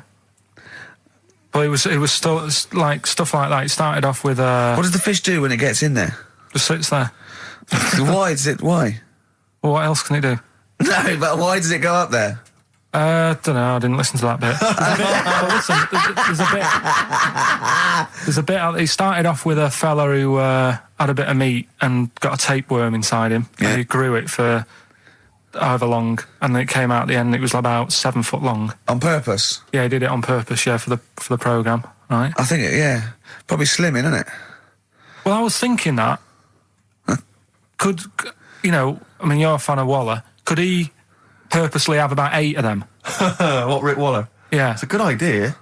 because they were saying how they eat, a lot of stuff when they're in you. They just eat. Well, all they the- take enough so you don't die, and nor do they. Yeah, but I mean, you've got to keep taking them out, haven't you? Because you'll still have the same weight because it's got to go somewhere. So you'll have them in you. What you got to do is let them eat your meal and then take them out. Do you think worm watchers will catch on? Yeah. So anyway, so that happened, right? And then there was a woman with a maggot in her head. A woman with a maggot in her Yeah, head? she went on holiday, it got in there somehow, and Stowaway. it it was massive. And the thing is, she had a hole in her head, and she's there being interviewed with the doctor, and you can see it just sort of sticking its head out. Do you know when you see a cartoon with a maggot in an apple? Yeah. And it looks around like that? Yeah. Why didn't they just take it out there and then? I think they could have done, but the doctor's messing about. It's like, well, it's good for the show, isn't it? And they left it in there. Right, that's libelous. Well, That is libelous. but I found it weird. Why not just grab it? Wait. Because there must be a reason. There must be one of those medical reasons that you don't really know about, Carl. Right. And another bit. This was the best one, right? Grab it! Right. There's this fella, and he was on his bike, right, Yeah. cycling to work or whatever, and he sort of sees this thing in the corner of his eye. Right. Literally in the corner of his eye. Or you mean he saw He just said something he saw in his something. peripheral He vision? saw Okay, something yeah. and thought, what's that? Yeah. So he thought, oh, doesn't matter, whatever. And he stops off at a cafe, right? Yeah. Get a little scone, a tea or whatever. And he goes in there and he's sat down, and the waiter comes over. He says, "Yeah, what do you want?" He says, "I'll have a scone and a tea." He goes, "All right then." So he goes to get it, comes back. As he puts the tea and the scone down, his face is like, "What is that?" Right, like a look of frightenedness on his face. Right, drops the tea and legs it. So the fella's going, what? So he legs it after the bloke and goes, "What?" And he says, "Oh, something came out of your nose. That was massive." Sorry, something came out of the Nothing, guy this is all serving. true because people would have watched it, so don't start saying it Sorry, didn't but hang on, happen. I just need to clarify. The guy I on the bike... I don't believe he ran away. Wait a I minute. don't believe he legged it. I don't believe he had a look of frightenedness on his face, and I don't believe he said something massive came out your nose. Wait a minute. And I don't even believe he had a cup of tea in the scone. These are the things that I think are embellished. But who had something coming out of his nose? Was it the guy serving the scone? The one who was on the bike who ordered the scone, Yeah, but what It was came out it? of his nose. Yeah, what was it? Came out of his nose. right? So he goes home and he thinks, I've got to sort this out because it's not good and that. So he But sat. what? No, it was out of his nose. So you mean it poked out of his nose? It didn't come out. It just said hello and then it... It was like the maggot in the head. Yeah, he just yeah, popped, it just- popped his head out, had a look around and went back in. Why Like, did the bloke drop the tea and run? well, it's weird, isn't it? All right, so he goes home. He goes Yeah. home and he goes, oh, God, So he sits in front of the mirror and he's sat there waiting. This thing comes out. Again, sort of looks round, goes back in again. So he goes, oh, No scones. right. No, it's... So he goes, I've got to sort this out. He goes to the doctor's, says to the doctor, I've got something up my nose. It just keeps coming out and having a look round, going back in. Didn't say that. The doctor's like, oh, I haven't heard of that before. Right?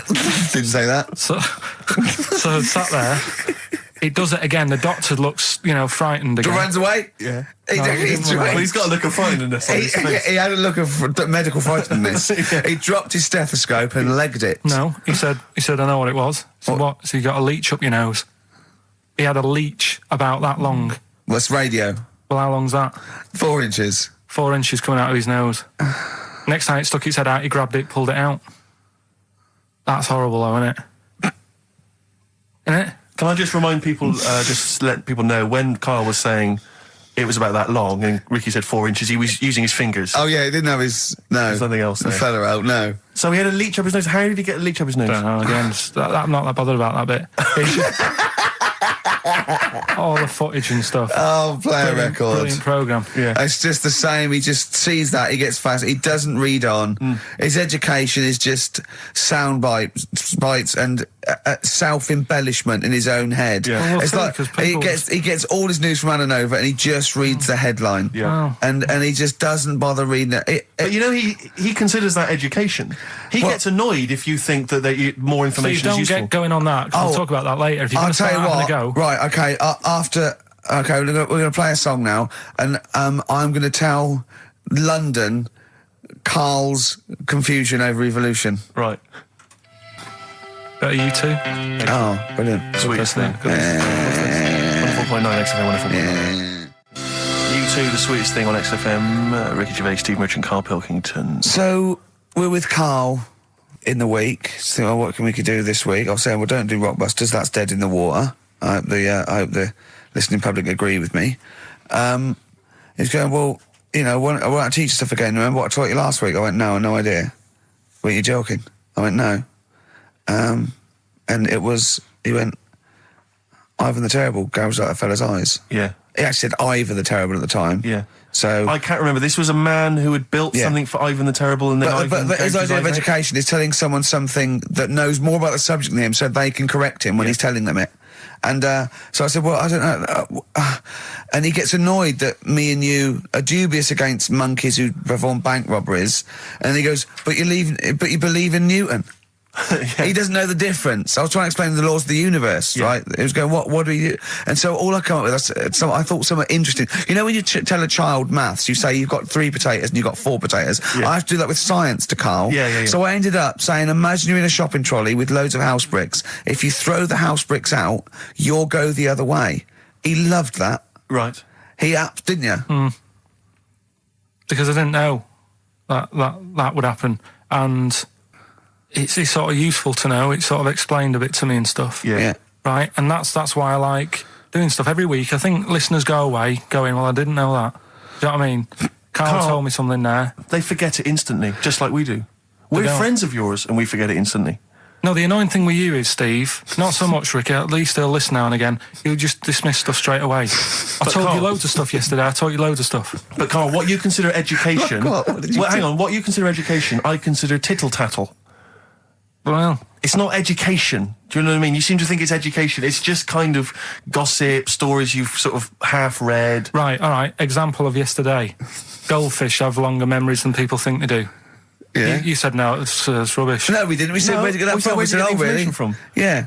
There's not enough information there for it to be educational. Because what you've said Because is it's also longer than you relative. think. I don't know. Because that as a statement, it has no objectivity. Goldfish's memories are longer than some people think. That isn't a fact. Exactly. Because we don't know how long do people think a goldfish's memory is. Do you see what that isn't a fact? Whereas Newton's laws of physics and the universe All right, are. right. Yeah, but it was just a little thing. And I taught you more than that. I said about there's loads of Chinese people, if you put them in a line, you can't get to the end of it. I don't know what that means. I don't know what that means.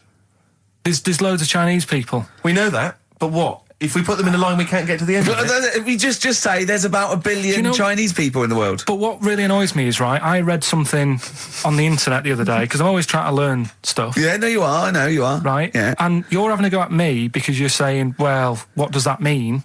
Yeah, there was a report on, I think it was Ananova or BBC News website. It said, the world may end in 32 million years. Right, first of all, it says may, it doesn't say it will. And 32 million, who's going to argue with that?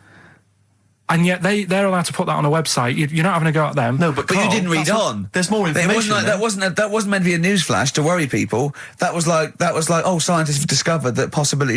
That was just like Yeah, but again, possibility. No, but Karl, Yeah, but it's there's the still- 8 other paragraphs that you haven't read. You see, that'll have to give Didn't need to, explanations didn't as need to to, why yeah. they think that might happen. So therefore, it becomes a news item. It becomes educational. It's not just the headline, the bullet point. The headline's just supposed to. It's supposed to draw you into the story, so you read on. That's not all the information. But then I was trying to come up with things to excite you, and I realised that I was opening a can of worms. I was trying to come up with facts for him. He was going, give me facts. So I said, oh, okay, why can't an owl, why does an owl have to turn its sort of head 180 degrees? And I said, it's because the eyes are so large, that's a huge focal point for its sight, that they can't move within the skull, right? And he went, well, why'd they do that? Why didn't they just do it, give them normal eyes, and then after I've turned their head? I went, what do you mean? Why didn't they? He went, well, whoever did that. I went, well, it was evolution. He went, it's like giraffes. I read that giraffes grew their necks to eat food. So well, they didn't grow their necks to get the food. The ones that had upshots lived longer and so got the food and passed on their... He went, yeah, but why didn't they just give them wings? I went, why didn't who just give them wings? He got angry and went, whoever gave them the necks! his understanding of evolution made me fall on the floor. Who do you imagine is they? Because you don't believe in God, do you? So who is it you imagine is they? Well, whoever made us sorted us out. Who? I don't know, it just happens, doesn't it? Yeah, exactly. Well, there's no will to evolution. It's natural selection, I still don't get it, though. We talked about an hour, didn't we? I know. Yeah, but to be fair, I watched as Ricky tried to give you actually what was quite a concise and educated version of evolution. He tried to explain it to you, and I have never seen a person lose interest quicker. But I tried to use actual fact, then I tried to use metaphor and analogy, then I showed you some computer programs to show what biofeedback is and everything. I tried all these things, and Steve's right. You were looking out the window. Have you ever spoken, Carl, to someone who's got Alzheimer's disease? And you try to explain who you are, and they're listening, and then that's what you're like. It's extraordinary. But listen, seriously, I went home, I found this book, I found a couple of facts which I think are more up your street. Evolution, a little bit complicated, a little bit big. But this one, I think we may have mentioned it before, I think you'll like this. This is from a book of facts and trivia. The Egyptians trained baboons to wait on tables. That's interesting to you, isn't it? Yeah, that's pretty good. Yeah. Have you got any more, though? I'll see if I can find he's interested. Yeah. Can get the staff. That did happen, You pay peanuts, That definitely happened, you get monkeys. And then what did they go off and do after that? Well, it doesn't say. So I love the fact that he thinks, right, okay, so in his mind, it's now the monkey going, it's 5:30, I'm off, you know I was going early today, and they go off maybe dancing or stuff, or they come in late. No, I assumed what you meant there is that was their first career move, and then they went on. It's like actors waiting to be discovered. Play a record. Just one more before you play a record. Oh, man. You'll like this. Peter the Great, you ever heard of Peter the Great? No. Okay, well anyway, Peter the Great had his wife's lover executed. You'll love this, Carl. Right, so his wife had a lover, he had him executed, and he put his head into a jar of alcohol, and his wife had to keep it in her bedroom. Do you understand? That's every time every morning she'd wake up, and there was her lover's head in a jar. Who took his head off? He took his own head off. Play a record. Play a record. She had a lover, and never mind. Never mind. It couldn't be any more concise. Mad World on XFM. We just had a text, Rick, from Andrew Barnes. He says he watched the same documentary, it would appear, as Carl did in the week. And he says here, just to clarify, the leech nose man got it up there when drinking from a muddy stream. And he goes on, one can only imagine the frightenedness he experienced. Carl. Explain to him once more what happened with Peter the Great. All right, so we've got Peter the Great. Yeah. Okay. And his wife had a lover. That's another man. Another man. Not Peter the Great. She was having an affair with someone else. Right. And Peter the Great, he found out about that. Okay. Yeah. So he sliced off this bloke's head. He killed him. He executed him. Right. You with me so far? The fella who she was seeing for a bit. Yeah, there's only two fellas involved. There's two people involved. One's Peter the Great, the other one's not. Right. The guy that's not Peter the Great, Derek the terrible. Derek the rubbish. Yeah. Right. He's having an affair with Peter the Great's missus. So Peter the Great slices off his head, puts it inside a jar of alcohol to preserve it, and puts it in his wife's bedroom. So every morning she wakes up, she sees her dead lover's head. You'd have thought he wouldn't have wanted to remember, wouldn't you? Oh. Best bury the head so she don't remember. Well, it was a reminder so as not to put it about. And did it work? Oh, I don't know.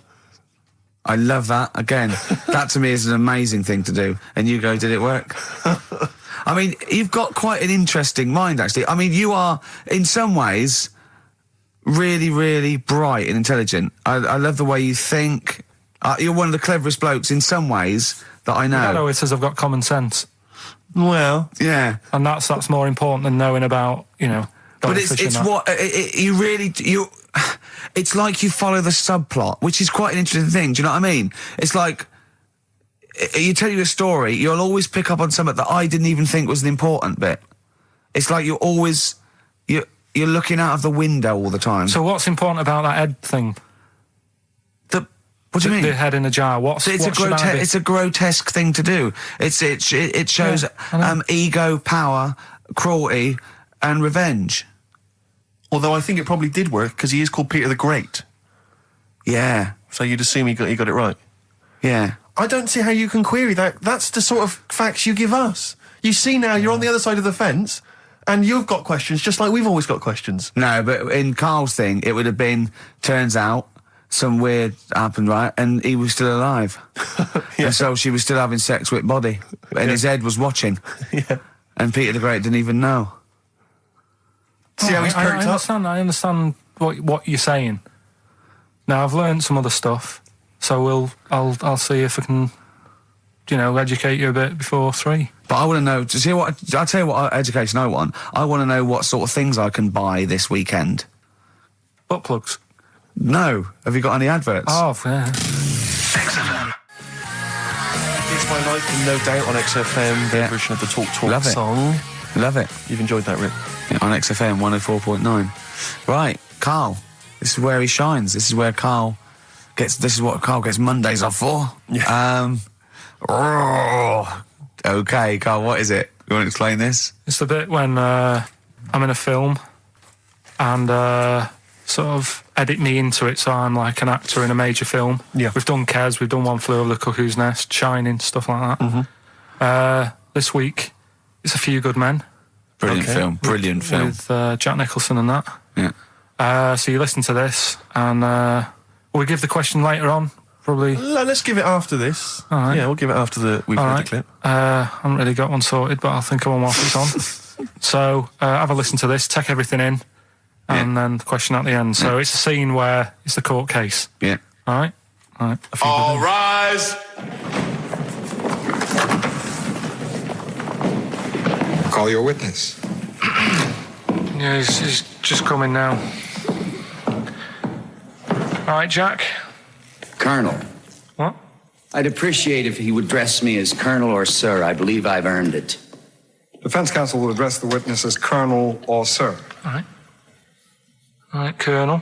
Bit smart today with all the army stuff on. You ever served in an infantry unit, son? Nah. Brother did. He was in the army.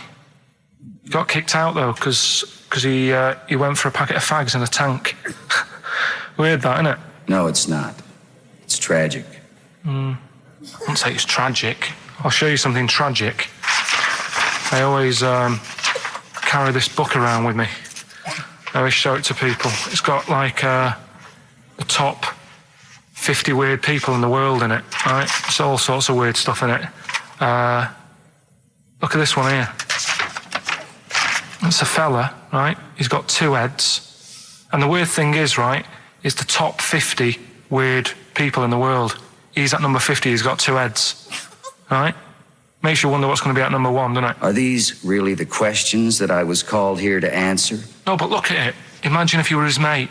You wouldn't get a word in edgeways, would you? If And you maybe he didn't have any friends. Probably right, they say, don't they? They say 2's company, 3's a crowd. So, Please tell me that you have something more, Lieutenant. yeah, I got loads more. For this fella at number 36, look at him. 3 legs.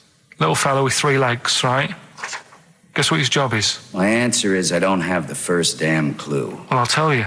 He's a juggler. I beg your pardon? He's a juggler. This is ridiculous. I know it's ridiculous. You're probably thinking what I'm thinking. Why wasn't he a footballer? Be great at keepy uppies and that, wouldn't he? I'll answer the question.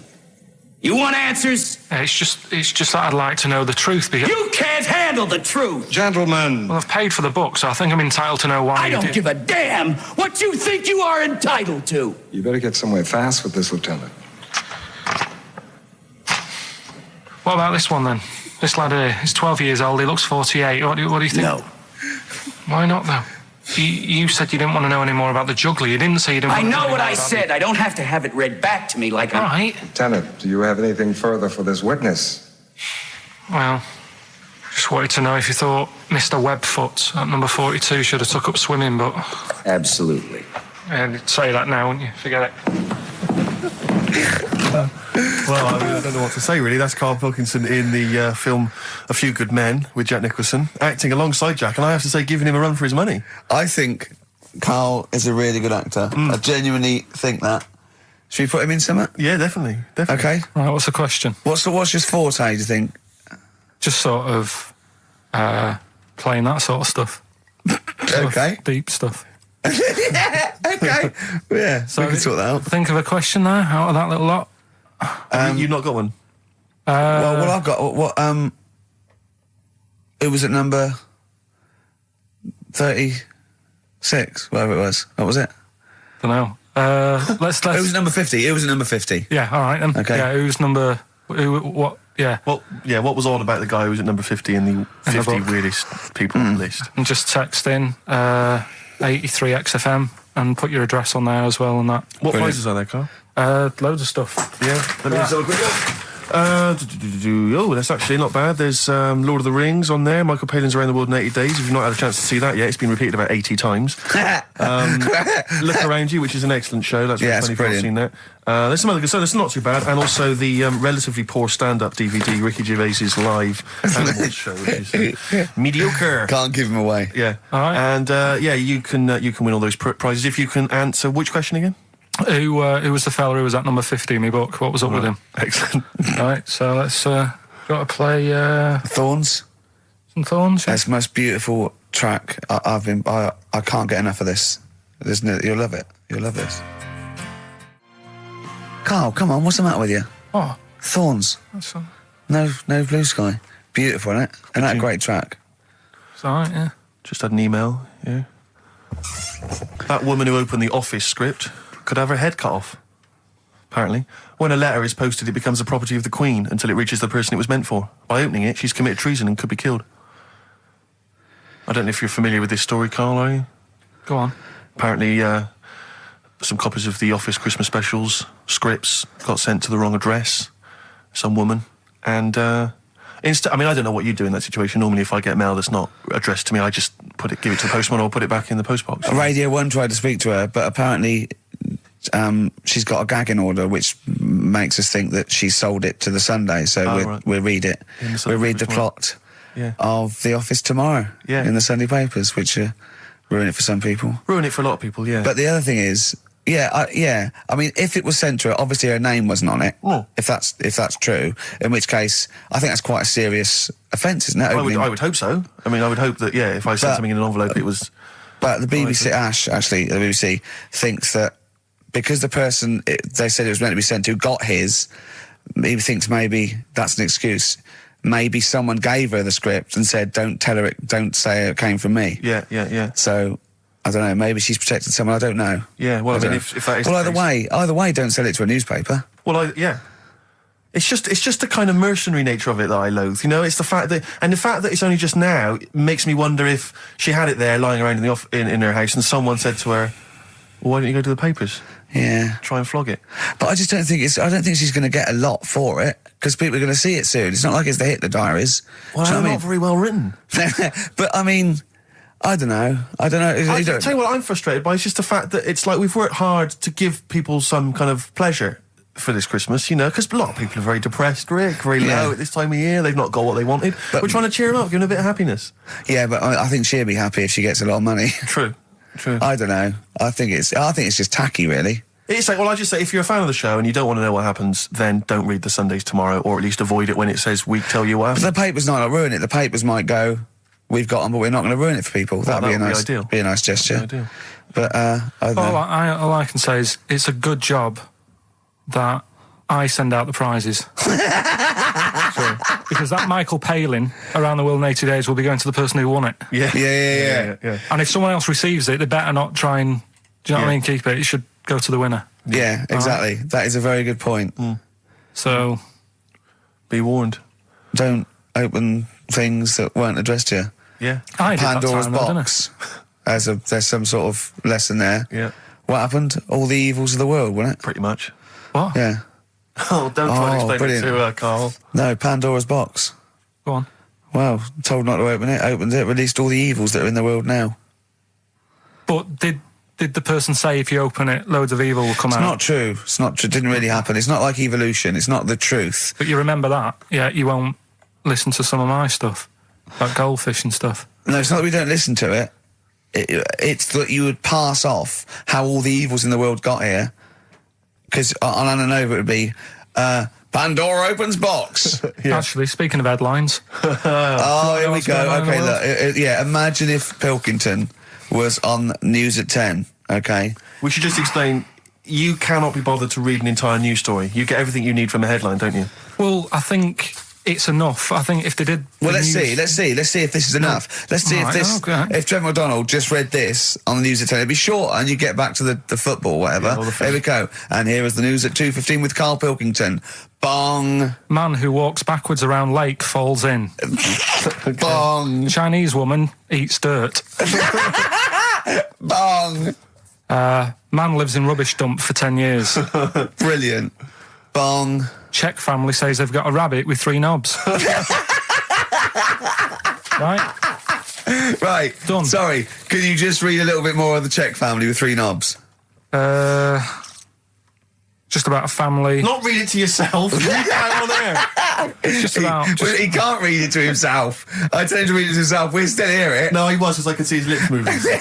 Go on. Just this fella who had 3 rabbits. Right, just think of this is Trevor McDonald. Yeah. Okay, carry on, Carl. Okay, well, here's the news. Right, good, brilliant. Go on. There's a fella. He's got 3 rabbits and that, and then he checks them out. Right. Yeah. 2 of the rabbits have got 2 knobs each. Right. And he goes, "That's a bit weird, isn't it?" Sure. And they throwing them around, sort of chucking, showing them around the family and stuff, saying, "Look at that, that's weird." Picks up the 3rd one. It's got 3. Yeah. So they ate the 2 with 2 because they thought they best keep the 3rd one because a little bit lucky in that. Yeah. It is lucky. 3 knobs there, yeah. Now here's the sports news, and that's how it would work. Yeah, okay, brilliant. Well, read about the Chinese woman who eats dirt. I'm interested in that. Said. That's it. That is the story, isn't it? What more do you need to know? It's Well, just I want to saying, know a little bit more. Can you just embellish it? 78-year-old Chinese woman. She says she's 78. Makes you wonder. Yeah. With my theory. Carl's theory is that Chinese people don't age well. And so those Chinese people that are saying they're 112 are really only 33. That's why he doesn't want to be recognised, because he doesn't want to walk out from here into Chinatown. Yeah. It just says she's been eating soil for 70 years. She's ate about 10 tons of the stuff. And it's done her no harm. Kept her grounded. It's probably all right for you, isn't it? Because it passes through, doesn't it? Yeah. Well, they say, don't they, if you're having a kid, let it play in soil and that, because... Well, that's to get it immune, yeah, to get yeah. But lots of, like, things with sort of birds and reptiles sometimes swallow soil and stones because it grinds up stuff, breaks down cellulose for them. Doesn't do you any harm. All right, then. One more fact from this book for you, Carl. Apparently, officially, the Second World War is not over. It's not actually over because there's never been an official treaty signed between Germany and Russia. So it's still going on. Interesting or not? Not as good as the monkey one and the woman who eats dirt. and the Pete the Great and that. Sure. But yeah, it is over, isn't it? Isn't it though? That's what I mean about you annoying me with stuff that you go, oh, that's interesting. I don't think that is interesting. Okay. Okay. There was what was it I learnt? What was it I learned? Think of that as a question. Well, we're all trying to figure that out. Yeah, go on. Leonardo DiCaprio? the painter, Da Vinci. Da Vinci, he could write with one hand, draw with the other at the same time. Right. Yeah, that's good. It's all right. That's interesting, isn't it? Yeah, it's all right. Well, if you have an interesting fact for Karl Pilkington that you think he might be intrigued by, email ricky.gervais@xfm. What have we got coming up? What have we got coming up? More education stuff, some good tunes and that, Yeah. and bit of Outcast. Yeah. Outcast. Hey Ya on XFM 104.9. I'm Ricky Gervais. With me, Steve Merchant. And over there, Karl Pilkington. Now we've got a new feature. Well, I don't know if it should become a feature every week, Rick. I'm not sure it's got legs for that. No. But maybe in the absence of Rockbusters. Basically, I was looking through the pigeonhole, and we got a lot of stuff sent to us, a lot of junk, stuff we don't really want. Yeah. And a lot of people, for some reason, they send Begging us... Begging letters, a lot of that. We get sent a lot of CDs by people, bands, artists, who have not yet been signed. Maybe they've knocked something together in their bedroom. They got a band... And they just, for some reason, they want our feedback. They want us to sort of give them some thoughts on what they think, where they're going wrong, stuff like that. And I just thought, I was having a clear out, and I thought, why not just give them a little chance, Yeah. Just throw them a bone, Rick. Honest critique? Honest critique of some of the artists that sent us stuff. Okay, go on These are then. bands that have not been, they've not got a record contract. This is exciting. Okay, name the 3 bands Well, first. we'll go through them individually, and I'll hear a little snatch, and then I'll get your opinions, both from you, Rick. I know you've been in the music business, you've got a good general knowledge of music, you've got a good taste. Big time, and big also time. Karl Pilkington's views as well. Yeah. We know what to think of them. So this Go on. first band is called Kellerton Road. I'm sure they're very excited. As I said their name then, they probably can't believe it. They're phoning each other now, they're getting so excited. All friends are phoning them now. Yeah, Turn your exactly. phone off. They Of can't people in believe this that. band. You don't want to... Yeah. Well, okay, then Kellerton Road. Kellerton Road, play a track from them. So that's Kellerton Road. I think that's a track called Secretly. And looking on the back here, there's 6 of them in the band. They all pretty much look the same. They've got the long hair, the usual sort of look. What do you make of them, Rick? All right. Yeah? Quite like Yeah, that? good, yeah. I mean, bit generic. The chorus was a little bit simplistic, but I like good production, good Yeah. good Reminds you of musicianship. something maybe like the Thrills, that sort of thing. Yeah. I mean, yeah, good. Jukebox or junk box? What's a junk box? It's just, I'm just trying to make it sound snappy. Jukebox or junk box? Don't, because you haven't got it. Don't ever stick to what you're good at. Okay. Um, What, being sexy? It's just sort of watching Doctor Who and stuff. You like that, don't you? Yeah, I love it. Okay, then right. What's the next one? So, well, let's just ask Karl Pilkington's opinion. Karl, what were your thoughts? Yeah, it's all right. Yeah? Yeah. That's it, is it? Yep. Is that why you're no longer right for the enemy? Go So on. what's this next one you've got for us then, Karl? Toffee. Toffee. It's called Born Depressed. Oh, dear. Brilliant. Is it about you? There we I go, quite Toffee. like that. Yeah? I sort of a bit glammy, bit underground. Yeah. What do you make of the name, Toffee? I don't like the name. It's not great, is it? No, but I quite like that track. Quite like the track. If I'm just that's looking at the representative. CD, they've made it themselves, and basically the band feature on there completely nude. Oh. What do you... Well, we know what we think of that. What do you think of that, Carl? I'm not happy with that. Let's have a look, though. Have a look there. That's no point, is it? There's quite a lot of blokes and there's one naked lady. Just having a look, though. Yeah. What are you looking at the blokes? What are you looking at? Why are you looking at the blokes? Let's Knob. just having a look. But you look at their knob. I can see by the way your eyes are I'm looking. looking at the woman's knob, though. Well, she won't be happy with that. No, that's a bloke, Karl. Yeah, that's where you've been going wrong. Yeah, that's the woman. Yeah, Yeah, that's what I was looking at, that one. The woman's knob, so that's all right. yeah, good. So Rick, hit parade or shit parade? I don't know if it's going to be. I don't think it's going to be a hit yet because I haven't got backup. But I think we're looking more about whether they get A record deal. Do you think they deserve one? Yeah, I like. Thumbs up for both of them. Okay, well excellent. done. All right, well done. And Karl, play the last one then. What did you make of it? Sorry, we didn't ask your opinion. We weren't interested. Like to see him on CD UK. Just like that on the CD cover. Okay. And this Right. last act, I think, is this right? Picture Centre? Yeah. Picture Centre. Picture Centre. My favourite. You like that? Yeah, that's my favourite out of all of them. Good. There's a bit of Amy Mann in there. A little bit Cocteau Twins. Yeah. No, really good. I really stuff. like. Really good. Really intriguing that.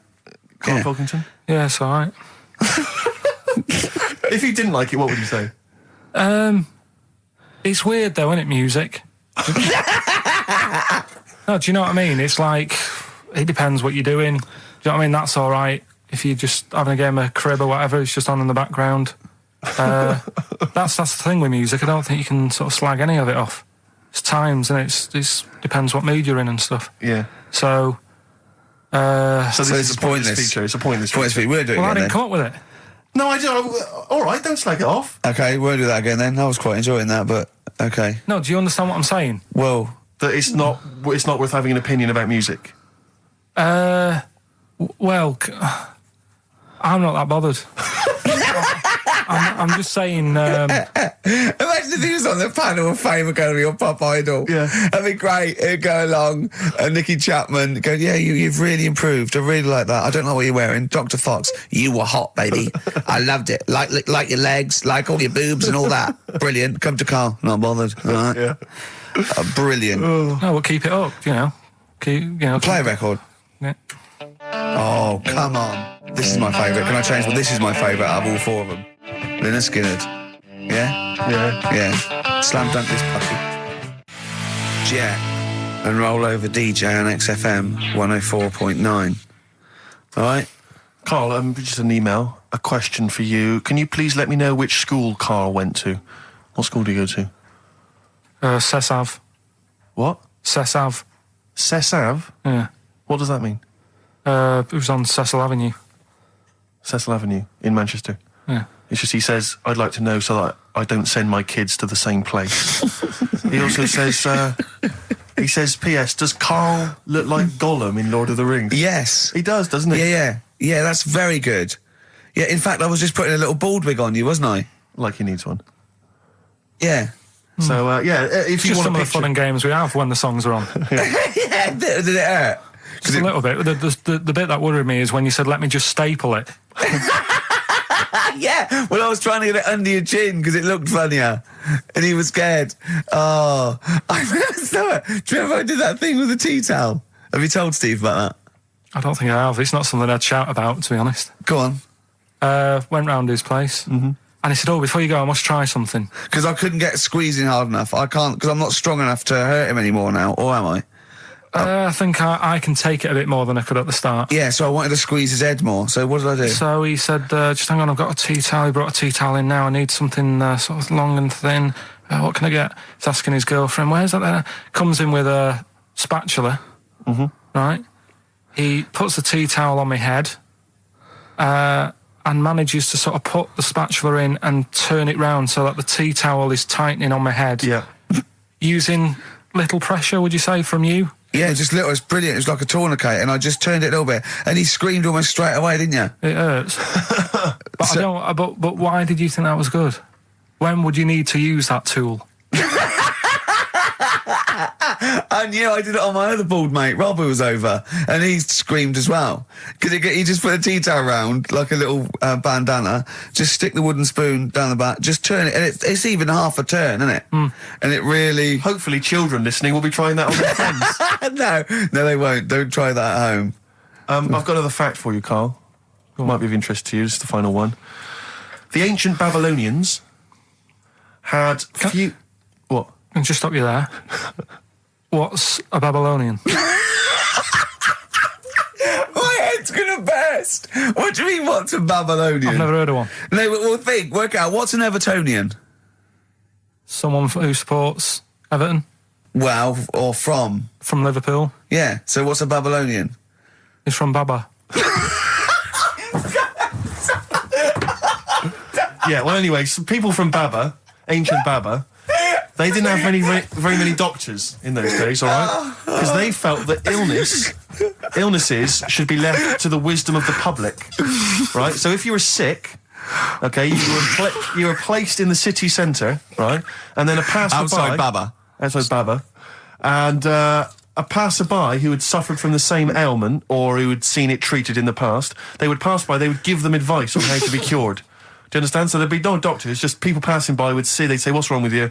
And they'd say, well, blah, blah, blah, I've had the same thing, here's some advice.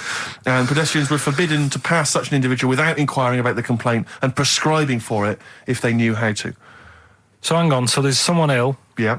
It's outside the town hall. Yeah. People walk past, go, what's up with you? They go, oh, my foot hurts. And they go, you've got to do this to get rid of that. Yeah.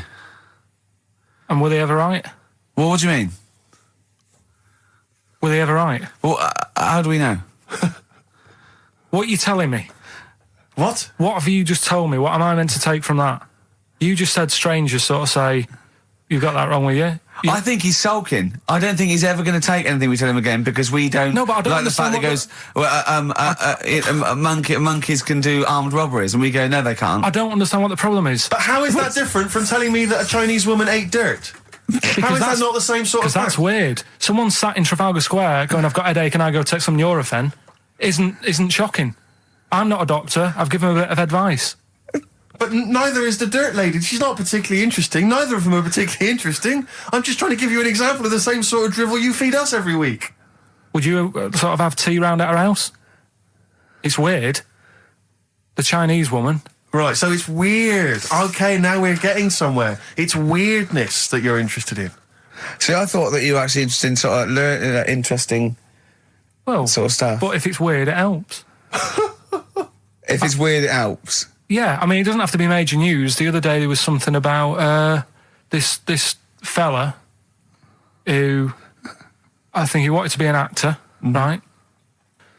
And he was trying all his life to be an actor. Couldn't get a gig anywhere, right?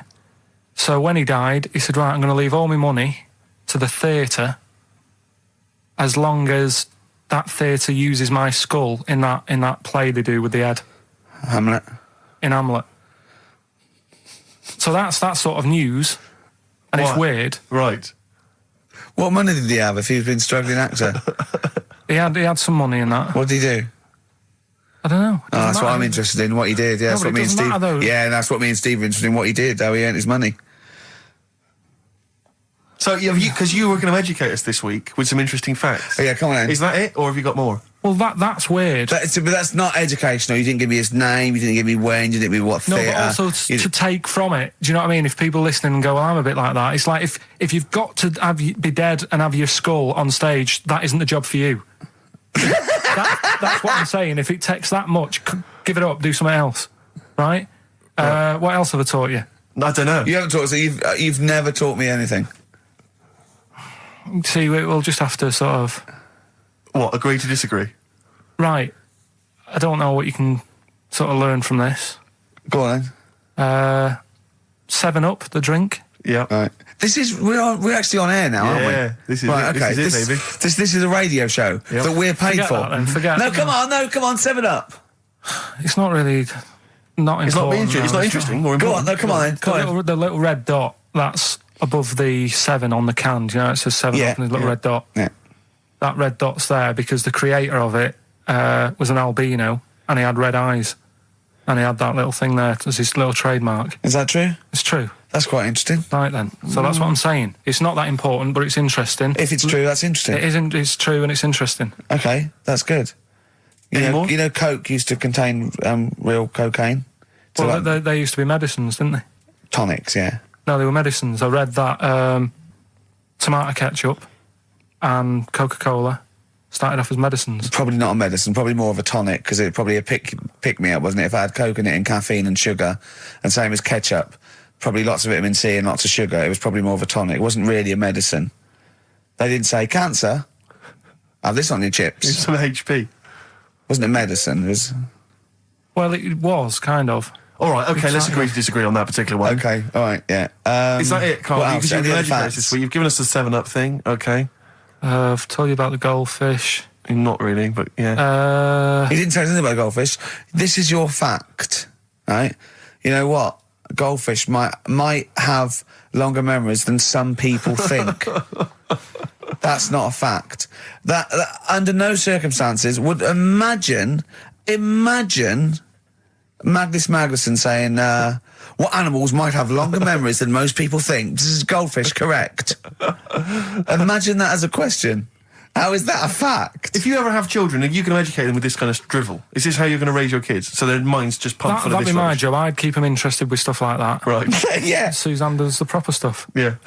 So you agree there is some proper stuff?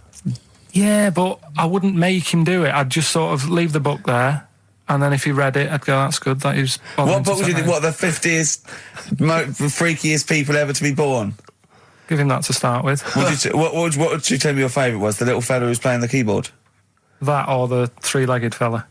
Yeah, okay. So he's learnt that. That's the first day at school. What would you teach him the second day at school? I don't know, because Why do owls have to turn 180 degrees to look the other way? Because they've got big eyes. Yeah, and what's that mean?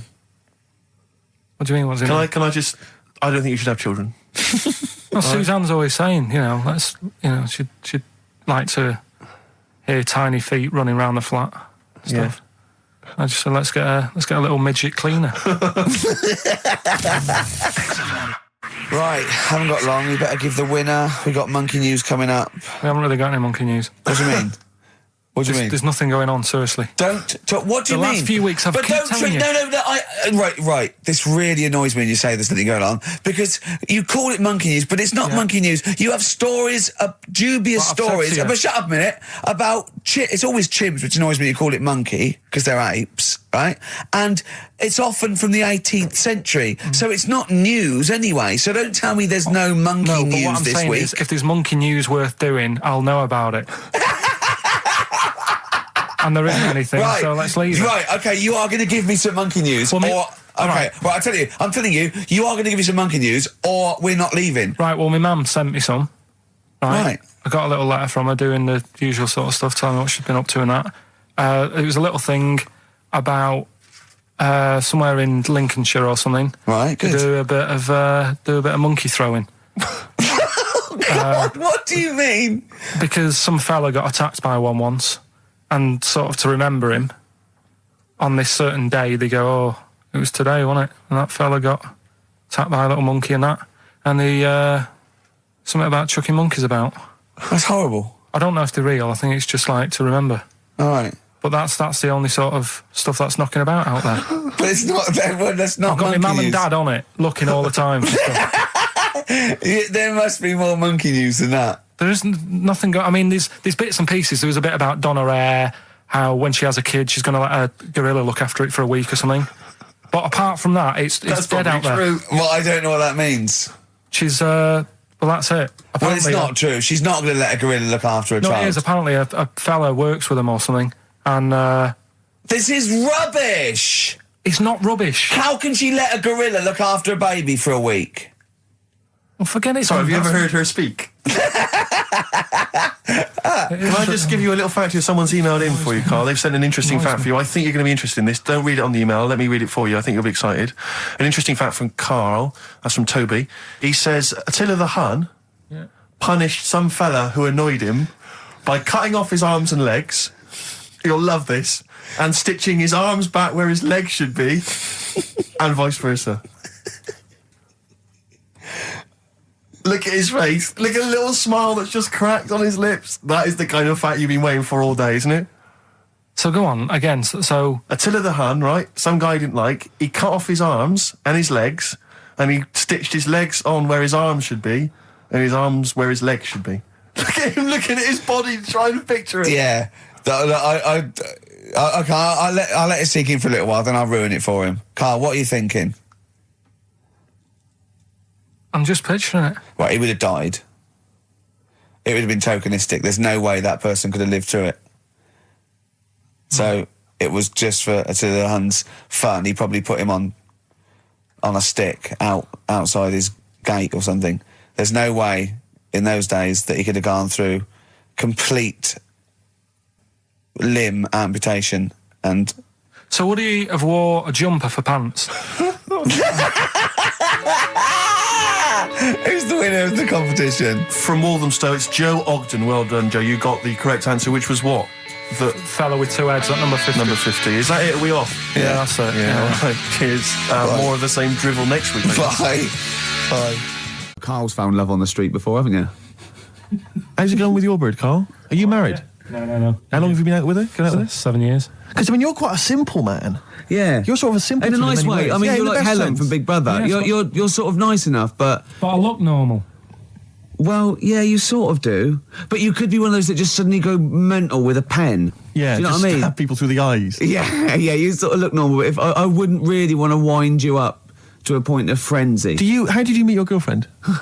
Through work. What, through her work?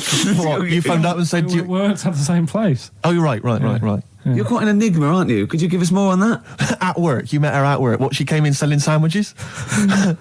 She was going through the bins outside. What do you mean you met her at Why work? are you having an attack on me? You're the one who's sad and lonely. No, I'm Oh, he's done you again. He's done you again. But what I thought was interesting was I just scratched at him and he just went mental. Yeah, no, it's like a bear caught in a trap. It's funny, isn't it? You'll never learn. No, I was just interested to find out what the story was, because it might be a really romantic story. Well, it's not. All right, jeez. I love the fact he doesn't want to talk about his love affair. I was thinking about you in the week, and like, does it worry you? I mean, you sort of joke about it now, and we're talking about it in the office, you know, like, oh, is Steve really touchy about the way he looks? And, oh, what's this? Where's that come from? He's done it again. He's done you again. I was walking home the other night, and I was thinking about it. And do you worry that when you're old, you will be on your own? You did start it, though, didn't you? Well, Carl, I'm glad you brought this up. because I mean, for me, you know, a lightweight, frothy entertainment show on XFM on a Saturday afternoon is exactly the place where I want to discuss the desperate, lonely future that's inevitably coming my way. Oh, God. I'll tell you what will cheer you up and forget all that. A bit of Embrace. Oh, one of the most hated bands. There's only one bird that has a penis. It's not a joke. It's not a joke. It's not a joke. This is a genuine trivia question. I'd say... I think I've seen one on this. Is it an ostrich? Right, you're going for ostrich, Carl? I'll go for ostrich as well. Right. Did you come up with that yourself, or? Yeah, I was going to say that before you said it. Well, guys, you went for ostrich. Chicken? You're both wrong. It's actually the swan. The large chicken. Yeah. What? That's a bit worrying then, because I thought I saw an ostrich penis. So what was I looking at? I don't know. Were you just examining it closely at the zoo? What? No, I just. It was probably a strap on. It was probably two leather ostriches giving each other one. Exactly. And that's how that can influence people. Things like that. Dirty, filthy leather ostriches can confuse a child if he's at the zoo and he doesn't know. A swan's got... That's really annoying. I'd never give a swan a knob. So it's the little puffiest of all birds, isn't it? Yeah. Oh, I'm protected by the queen. But I need a knob. If I had to give a knob to any bird, Good question. I wish I'd posed that myself. If you could give a knob to any bird, what would it be? Phone in. Vulture. Of course, a vulture. They need a big veiny bang stick. Yeah. What about yourself, Carl? If you could give a knob to any bird, and don't make it rude. Or if I could give a knob to any bird, what bird do you suit up? It's got to be a bird of prey or something like that, hasn't it? Cool. Just a robin, really. That would be amazing. That would be Christmas cards would be like. Yeah, but it's a normal human-sized knob on the robin. That'd be great, wouldn't it? And the other thing annoying about this is ironic, right? Now, the male of all bird species they're called cock. Yes. Right. But the only bird with a cock, right, is called a cob. Is that what a swan's called? Yeah, they're cob and pen. They're not cock and hen. That's annoying. And he isn't a cock, but he's got a cock. Yeah. Quick query there, Rick. Go on. When you said then cock, presumably you meant male bird the first time you said it. Yeah. The second time you said it, you said cock. Did you mean the penis? Well, you're showing off the whole farce of radio broadcasting. Because you're not really allowed to say cock. No, exactly, no. One cock would cause great offence. Yeah. The other cock's fine. Exactly. It's weird, isn't it? It is strange. It is strange. So, I mean, if I said now to you, I like cocks. Yeah. Meaning birds. Yeah, that's that'd be fine. Yeah. But if I meant penises, it would be a problem. If you like cocks, it was penis. Yeah, that would be... Carl, do you like cocks? Do you like cocks? No. Right, okay, that's fine. I was asking if you like... No, I like, Yeah. I'm a big fan of tits. The small birds that come down and peck at you. Yeah. Yeah, you like tits and cocks. There's nothing... Tits and cocks. There's nothing wrong with... There's nothing... Carl, don't worry. There's nothing wrong with saying tits and cocks. When I said tits, I meant the little birds. Yeah, and when I said cocks, I mean the big birds. Yeah. Do you know when... Go on. No, it's just that... It's when you're talking about tits. Yeah. At the milk. Do you... I like the fact they flutter away when they hear the milkman coming. Oh, come on. So when... What? What are you talking about? No, when the milkman's coming, when he's walking up... Ash, and sometimes, lovely song. Got to apologise to our producer there, because he was worried about... There was nothing wrong with it. It's just like saying, you like watching birds in the garden. It's just that I think you're better than that. I know, it's cheap, isn't it, to say, like, I like tits. Yeah, I like cocks. So we're a bit more literary now. One of my favourite things is Fanny by Gaslight. Really? That's interesting. I'm a big fan of Moby Dick. The book, Moby Dick. Yeah, not the medical condition. There's nothing in your... No, it's the big, horrible thing that used to swallow semen. Yeah. Now, in the winter... Yeah. Steve... Go on. There's nothing I like more than to keep my hands warm in a muff. No, sure. You mean those kind of furry things that sort of classy-looking ladies? Yeah, use posh to have? ladies often put their hands in. You know when you go have a nice, like, a party and they're a nice leaving. party, yeah, a and winter party. And you might take the wrong hat or something. There's nothing I like more than to see two posh women with their hands in each other's muffs. Oh, that's always a And they're fun going, oh, this must be yours. Yeah, that is always funny. Yeah. That's always funny. Yeah. But seriously, no, I'll stop this. You're right. I've got a degree. I just remembered that my favourite Beatles song is "Come Together." Yeah. Now we're going to stop this now, Carl, because it's childish. You're right. I've got a philosophy degree, for Christ's sake, and it's about time. Who's your favourite philosopher? Do you mind me asking? Well, I would tell you, except when I have a talk about it, I go into a Cockney accent. Really? So it can be like my favourite philosopher. I like a bit of Kant. Right. Is that Immanuel Kant, Yeah. the philosopher? Yeah. That's strange. Yeah. That's strange. What's his name again? Kant. Oh, yeah. That can be weird. Can be strange. Look at Carl's Look at face. his face. Look at his face. Join in, Carl. Undo your trousers. Just We'd let be it like hang out. Stan Let your Boardman cock hang when he out. told the Fokker joke. Yeah, of course. We won't do local radio again for 10 years. Carl, it was you that worked out the maths and worked out I was 28 because they just worked out I'm 27. You are 27. No way. Yeah, I asked you, didn't I? And I said, But what I sort of questioned was, I said, well, if you're 27 today, that means last week you were 26. well done, yeah. That's irrelevant. So therefore you assumed that I must be 28 then? Yeah. Whereas I assumed you were using, your knowledge of maths, No, such as it is. I wouldn't do that. No, sure. Wow. I actually got lost in that conversation because I genuinely didn't know what he meant would mean last week you were 26. I don't know what that meant. I don't know what it meant. Wow.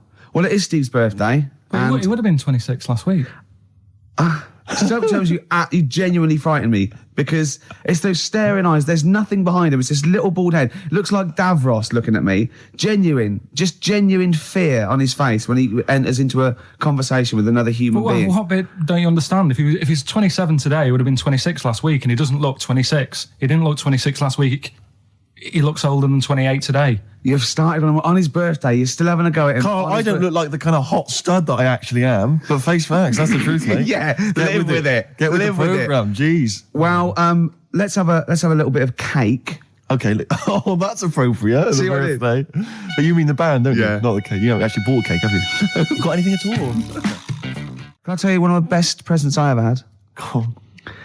Without doubt, all I ever wanted was a go-kart. This is true. I was like sort of 5, 6, 7. And I eventually, for Christmas, I wasn't sort of spoiled in the sense that I got pocket money, but I always got what I wanted at Christmas eventually. Right. Because, working class mothers, they'd get it out the catalogue and pay for it for the rest of the year. So, I always got, I had, really, as many presents as anyone else. And I got this go-kart. It was a little red go-kart, and it was a pedal one. And I'd run home from school, and I'd be in it, and I'd get up and down the garden for hours. I had to come in for my tea, and this was fantastic. And this went on for like weeks and weeks and went through the summer. The next time, it was fantastic go-kart. I'd show off. And then one day I came home, and I went, it was always at the back of the shed, sort of up against the shed. And I went in, I couldn't see it. And so I went to the back door. My mum was sort of like washing up with that. And I went, where's my go-kart? I thought it hasn't been nicked. She went, your dad swapped it. Your dad swapped it? Yeah. I went, he what? And I was going to be brave. And I went, he what? She went, he swapped it for a wheelbarrow. And I could see she didn't approve of this. And she was thinking, I'm going to tell him, and then I'm going to, have this out. And I went, right. She went, it's your wheelbarrow. And I went to the back of the shed, and there was this wheelbarrow. He swapped it with a bloke called Jimmy Dublin, who he worked with. Jimmy Dublin? Yeah, I don't know. I bet he was a respectable member of the community. He was fine. It was his lively. No, I think he was an Irish gentleman, and that's why. Surprised me. I don't know what his real name was, and I think my dad must have been drunk, and he went, I want to get my son a go-kart. And my dad, my kid's got one. He's probably had it for a year. He's probably bored with it. Yeah. And he said, I'll give you this wheelbarrow. And I went to this wheelbarrow, and it was caked in concrete. I could hardly lift it. I just nicked off a building site, obviously, and I'd be there for hours trying to push this wheelbarrow up and down the garden, right? And it was okay, though, because I was going on holiday soon, and I 7 years running, went to Bognor Regis, a place called Riverside, because some woman around the way had a caravan that we got free for a week, and it was great. Just wonderful. And I used to go there with my mum and my nan. Oh, party time. Yeah, the age of 7 to sort of no, it was good because you know when you're a kid and you wake up in a strange place, it sort of seems weird. You wake up at 3 o'clock in the morning hearing your gran pissing in an iron bucket, and you know We've all been there. You get disorientated. Anyway, and I went on there, and I met a little friend who was about my age. We were both sort of like, and he'd hired a go-kart. He had this great go-kart, and he came round to my caravan, and I went, I've got a go-kart. And I remember my mum opening the window of the caravan and going, "Don't lie." That's so evil. And I went, I had a go-kart. I had a go-kart. Wow. Yeah. Did you ever talk to your father about the fact you swapped it? No. You never mentioned it to him? No. You still got that wheelbarrow? I think so. I've grown into it. Yeah. Yeah, I can nearly lift it now. Yeah. And now I'm just too old to run up and down the garden with it. Now you get one of your several gardeners to use it all the time. Wow. Oh, dear. Like when you're born, you're a little baby, wrinkly and stuff. When you get older, you sort of morph into a baby again. And you go through the same phases. So when you're young, you buy singles. You get old, you got nothing to do all day. You got all your pension money. What will I buy? Cliff Richard's on the telly. Here's my video, buy me song. You see, that started off as quite a sensible point, because I actually think they do it. But what was all that alien stuff about when you're born, you go wrinkly and you go wrinkly again? So sometimes you mix like normal things that human beings say with I don't know what. Well, look, when you're a baby, you've got a little bald head, no teeth. You get old. What happens? Are you a philosopher? You're an official philosopher. Because, I mean, it sounds like it. Oh, Carl, play a record. You're a gem. You're a diamond. I used to start